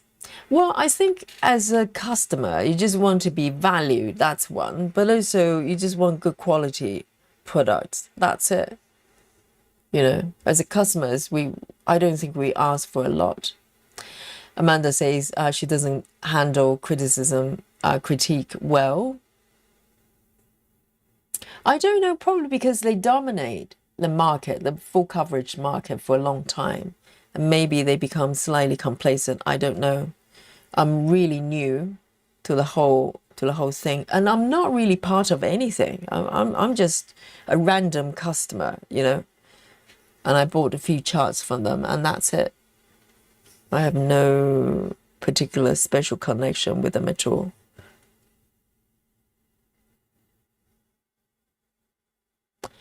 And Miss Steve says, I'm 71. I do not do testing or homework. My stitching is relaxing and creating. Yes, exactly. I'm not 71, but I have the same attitude. Same for me.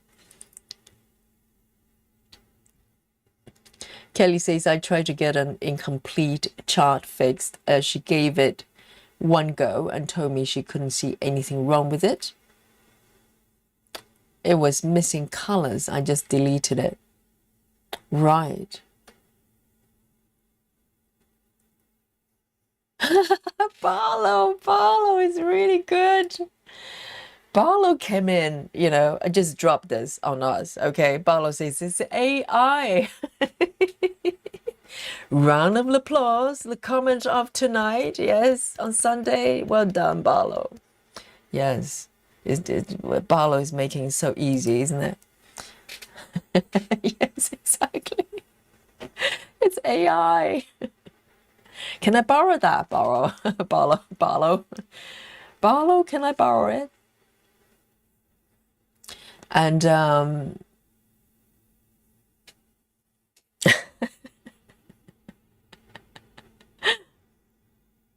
Janine says hate was against AI totally. It's interesting because if they stay neutral and then decided to go AI, that's probably, you know, people go, okay, that's just what they do.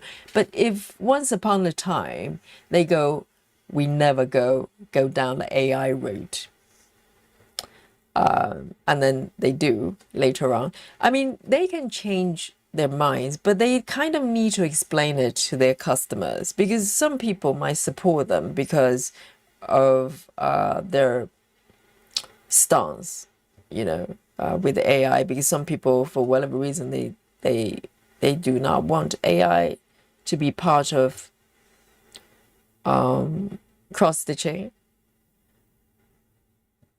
But so I think they can, you know, they should at least explain and go, well, you know, this is what we thought, but the benefits, this is what we're doing.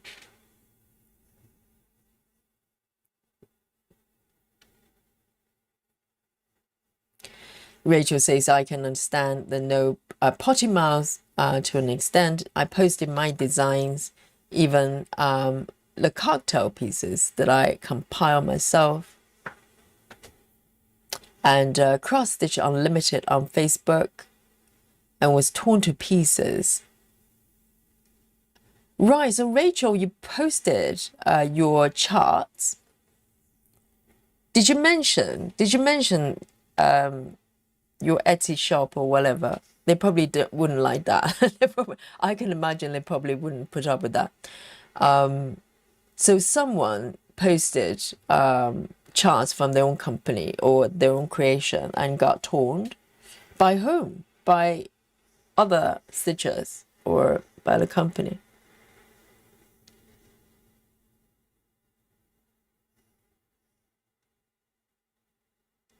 One, two. Okay, these are done.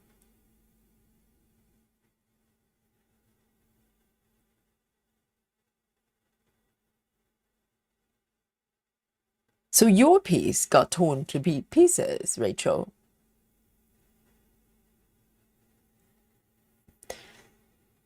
Ah, wow. So Rachel says I had dozens of horrid comments calling me slob, and all kinds of names I can't repeat by other members.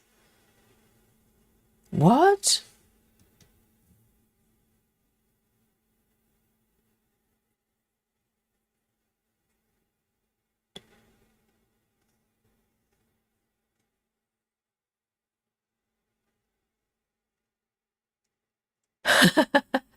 Kelly Kelly says with 10 million data centers, this is what we're doing.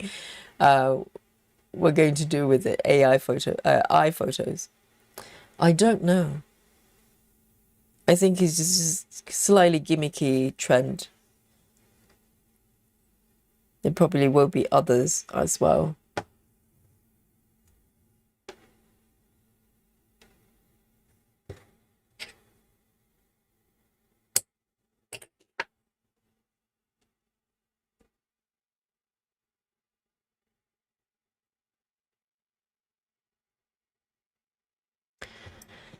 And Betty says using AI, doesn't that make her more money? I mean, not having to pay for designers. I think that's the idea, isn't it? They probably pay a lot for artists, for the licensing, the copyrights.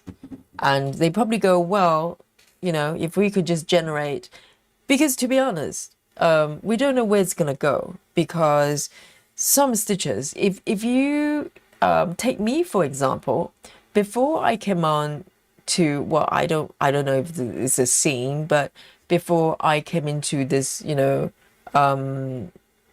sort of full coverage stitching and those are people buying patterns, etc., I had no concept of copyright whatsoever. No, because I was a casual stitcher, and occasionally I buy a pattern. I just presume that if a company produces a pattern I like, then I just buy it. I never thought anything beyond it. So, for us now we have more awareness of the copyrights of the artists, etc., and also how our work has been created. But I think we're probably the tip of the iceberg, like tiny minority that actually are aware of these things, because we're kind of in this world. But for casual stitchers, they probably don't know and don't care whether anything's created by AI, as long as they like the images, and that's the reality. I think that's a reality, and they probably see that as a opportunity, because not everybody's like people in the chat here. They don't want AI interference. Most people probably don't care either way.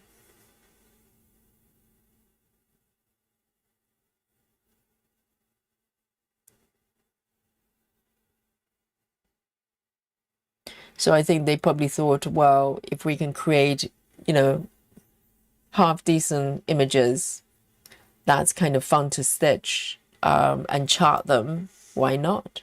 We don't have to pay for the copyright.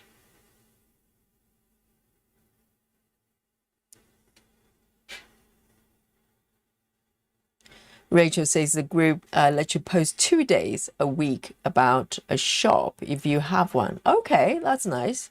And Rachel says I was excited to post, and it was the first time I had done so right after I opened the Etsy store.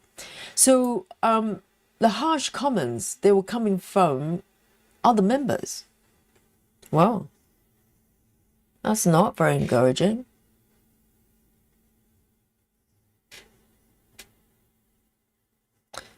But I think, a group like Facebook group or whatever, it's a little bit like a company or a group of community. There's a culture that's kind of attached to it in terms of what is being tolerated, what is not. If the members, they're used to, them being okay to be harsh on other people, they will take opportunity to do that. It's just human thing. And so it's probably the group culture thing. In our group, nothing like that is going to happen. And people who they want to trash others, they probably wouldn't join the group because, everybody's gonna go, what are you doing? Right? Because it's not tolerated, so people don't do it. But if you're in the environment, just like companies, that's why some company culture is so poisonous, so toxic, is because not because everybody's evil there. I don't think so. I think people just do things according to what the community, what that group permit them to do. And unfortunately, some people would go over the lines sometimes. And if that kind of behavior is tolerated, then, they're going to continue to do that.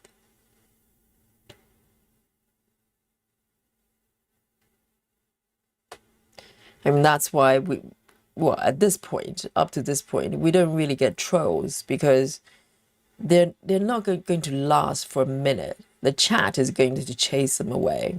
No one's going to put up with that because it's just not what we do here.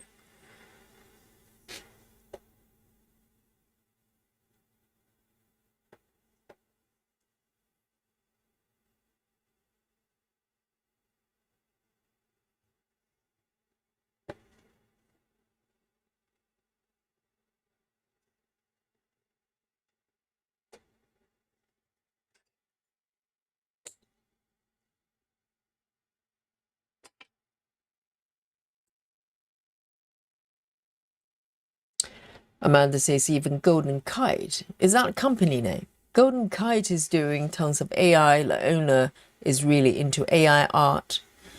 They used to do all public domain fine art. Oh, right. Yes, there are a lot of artwork that's royalty free. Royalty free. Right. Well, unfortunately, I mean, for companies, profit comes first, and the opportunities there. I think it's very hard for a company to resist giving it a go. Whether it's going to last or not, we don't know. But Rachel says, I left the group. I would have too. Seriously. Why would you put up with that?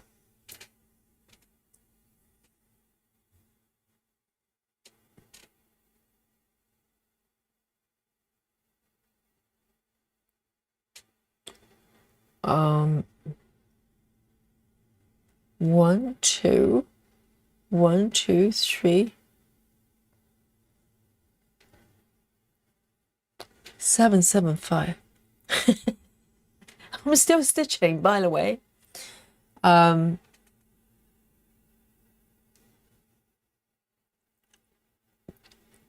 says I work in hospitality, and it really shows you how people can be. So many people are just nasty to be nasty. They like to make others feel small for no reason. I think I agree with that if the environment, as I said, I think, we are group creatures, and people behave in a way according to what they're permitted to do. There's some experiment. I don't know whether you've heard of the experiment way back. I think it was probably in the 70s. I'm not sure. It's basically a group of people. They volunteer to be an experiment. And the experiment was, I think they are basically told to go to a prison. They weren't informed what roles they were going to play in prison, but once they're there, a group of people are selected to be the prisoners, and the other half to be the people that basically rule the prisons, the wardens, etc. And I don't know if they're randomly selected or based on their personalities. And in the beginning, the people who are prisoners, they're kind of playing along, being obedient and everything. And the people who are wardens, gradually they're told to be more dominant to the prisoners and telling them what to do, to the point to start torturing them, really. So it's supposed to be role playing, and in the beginning, those who are told to basically apply, I think they were given some sort of device to to give the prisoners electric shocks. And in the beginning, they kind of couldn't do it because it is causing the other person pain, and gradually they become desensitized, and they basically even volunteer to apply higher pressure to the prisoners who weren't prisoners, that they're just role playing. So I think that experiment basically showed that people can be molded into certain behavior, even though they're fundamentally decent people. Before they walked into that experiment, they're just normal people, like you and I. But when they're in a certain environment for a while and being conditioned to think a certain way, they will do things that's out of their normal behavior. And I find online communities are very much like that, because the same group of people, they might behave one way in one chat and the different in the other ones, because there are different rules, and certain behavior may not be tolerated by certain groups, and people don't do it. So I think intrinsically people are not fundamentally one thing or the other. We are, we can be shaped into different kinds of human beings. So be mindful where you are, what group you join, because, or, who you hang out with, really. It could change you as a human being.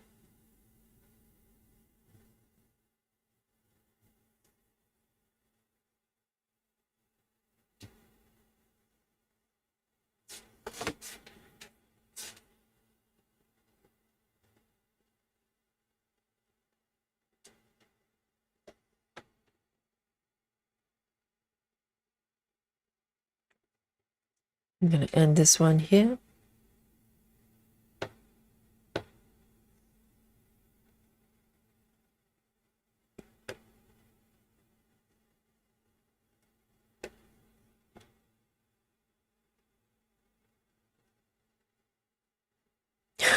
Betty says, Rachel, I think those are the stitches. They can't count to 5 and have to frog half of their work. Betty, are you talking about me?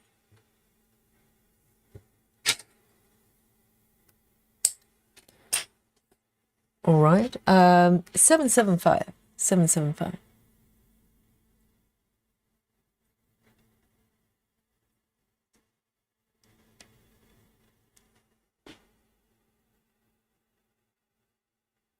Grace says social media is like that. People will say horrible things to others they wouldn't say to them in person. Absolutely. I think, not having to be held accountable is a terrible thing because people just, they just vent stuff. So, that happens a lot online, unfortunately.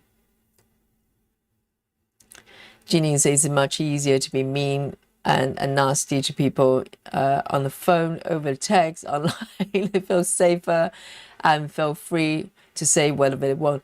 Well, that's why, customer service over the phone is probably one of the worst job you can do, because when people call you, they're not going to call you and praise you. When they call you, it's normally when they're not happy, and when they're not happy over the phone, they're not going to be very nice, even though those people normally, maybe they're decent people. But I know. And I think individually, the only thing we can do is the making sure that we don't fall into that trap, and become reactive and maybe be unkind to other people without, intentionally do so. Because sometimes when we're upset about something, we're not very careful with what we're saying. And I really think everything has a consequence. I like to think that words have power, and words creates, manifest, and they're not just words. So words have consequences. So be mindful with what you say. And we can't change others. We can't make other people do anything, but we have control over our own actions, I think.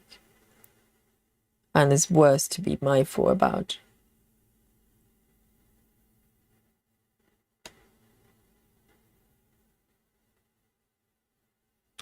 One, two, three, four. 1, 2, 3, 4. Air stitching continues.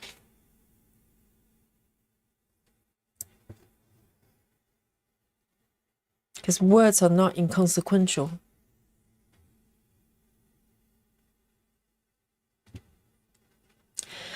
The Scarlet Stitcher says, I was on a quoting forum the other day, and some lady was trashing on others, saying anybody who uses sewing machines or make things with new fabric is somehow not good enough. It's wildly crazy. Oh, like some sort of police, whatever police, sewing police. So it's supposed to be hand stitched. Well, I think, hopefully, it's not too bad nowadays, but I think there's probably a little bit of that in stitching world, isn't there? People who thinks that they're the authority of certain things, and they want to tell other people what they should or should not do. That probably happens, everywhere when it comes to any topic, really.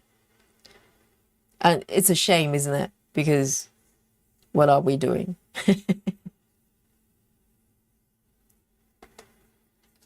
Yes. But I think it goes back to what I was saying about the culture of that group.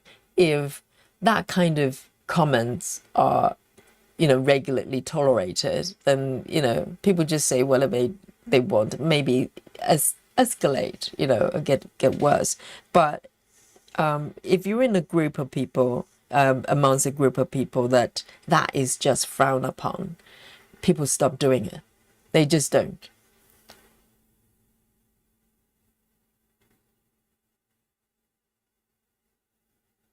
Oh, I can imagine, Rachel. That's crushing.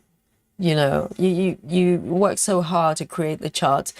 It's okay if people don't like it. People can go, well, it's not my thing. I'm sure it's okay, right?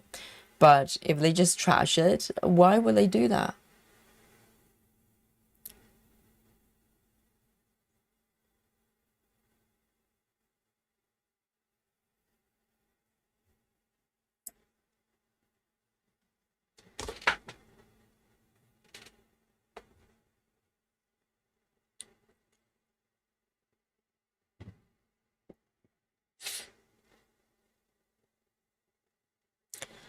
Lucy says those are really good. What they do will never put you down.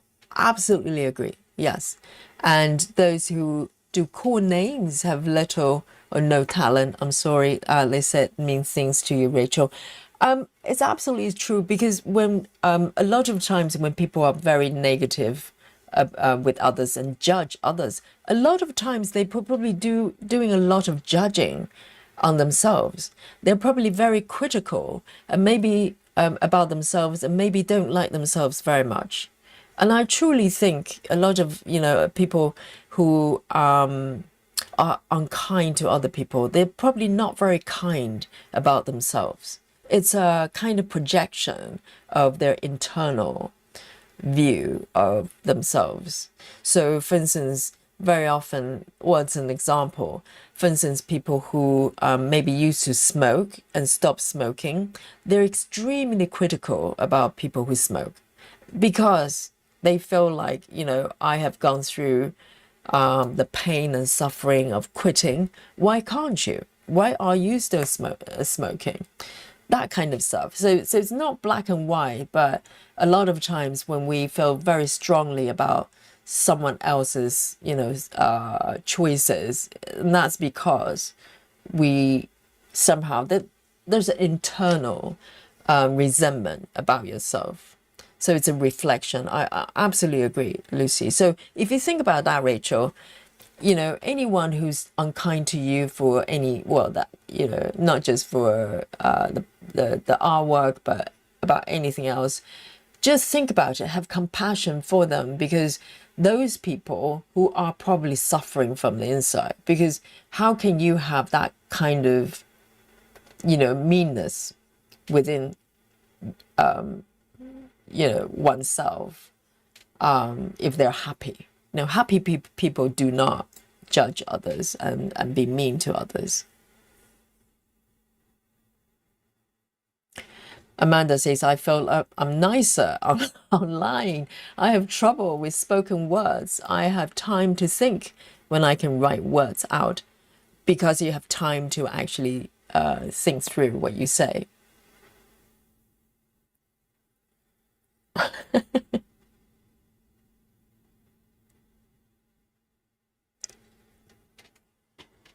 Oh, it's nearly 1 o'clock, but I'm really interested in what you say about this topic. So it's about judging other for using machines. Yes, there are probably a lot of, similar situations in cross-stitching world as well, unfortunately. And I always say, sometimes I jokingly say, if they're sort of in the stitching police, come forward and have a debate with Yogi and see how it goes. I openly invite, people who have strong opinions about the way I stitch, or you have to do this or that or the other. Just come forward. Let's have a chat. And Janine says that's like other cross stitchers are bashing people who do stamp kids. And it happened to me. And even when I first started this group, I was hesitant to say I did them.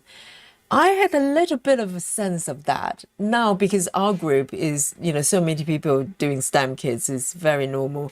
But I did have a little bit of, I sense that vibe when I look at comments on, certain channels, or maybe, I get the vibe that maybe that's kind of looked at as not really cross stitching. And that's so silly, isn't it? It's a hobby we're talking about, and then make it sound like, it's kind of, I don't know, quantum physics or something. Yes. And I think even, nowadays, no one has ever come forward in this chat, on this channel, to tell me that not to use CXC. Not yet. But I think I was getting a sense of, if it's not DMC, it's not real threats. That kind of vibe a little bit. But now, who cares? Captain is doing a lot of air stitching, are you? Or me, yes, I'm doing air stitching. Not the worst air stitching. It's not white, but Jeannie says it's a craft. Why does it matter to people how you craft as long as you're enjoying it? Exactly. I mean, that's why I invite, whatever police out there to come forward. Let's have a chat. Come into this chat and let's have a little conversation. Seriously. They wouldn't dare. They probably wouldn't dare to come into this chat. And see you later, Susan. 99 sweet dreams. And yes, I think I've done my last stitches as well. Today, I was hoping to move down a little bit, the stronger colors, but and no one dared to come forward to say, Yogi, you're really slow, because I'm gonna point them to my channel name and go, hey, I it's on the label, and so I'm slow. So if you have problems, go somewhere else.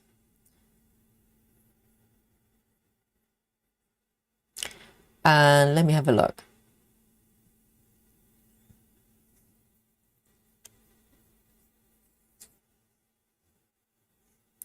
All right then. So, oh, I could chat with you guys forever, seriously.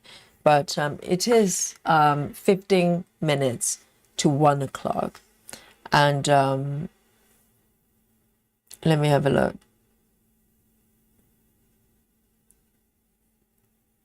And Captain Squirrel says, I'm not into diamond painting either, but I believe in to each to their own.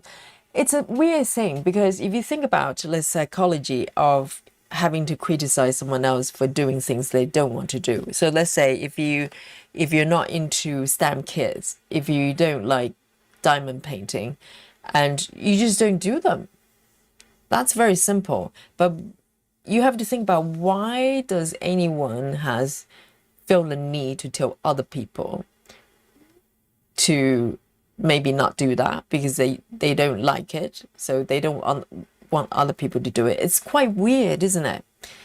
But that's kind of the that's how judgment works. It's like, me not liking it is not enough. I want the whole world to agree with me. And it's it's problematic. I'm sure you agree. So Lucy says, Yogi, love when you say, how dare you, jokingly. Yes. How dare you? Yes, exactly. All right then. Oh, I could keep going. Some really interesting comments. And the Scarlet Stitcher says, I did a diamond painting. It was okay, like stitching better though. Yes, I mean, you can, if you enjoy something, you do it. If you don't, you don't. There's no need to tell other people what to do, right? And that's very simple. We're not asking for a lot. Yes. So, all right then.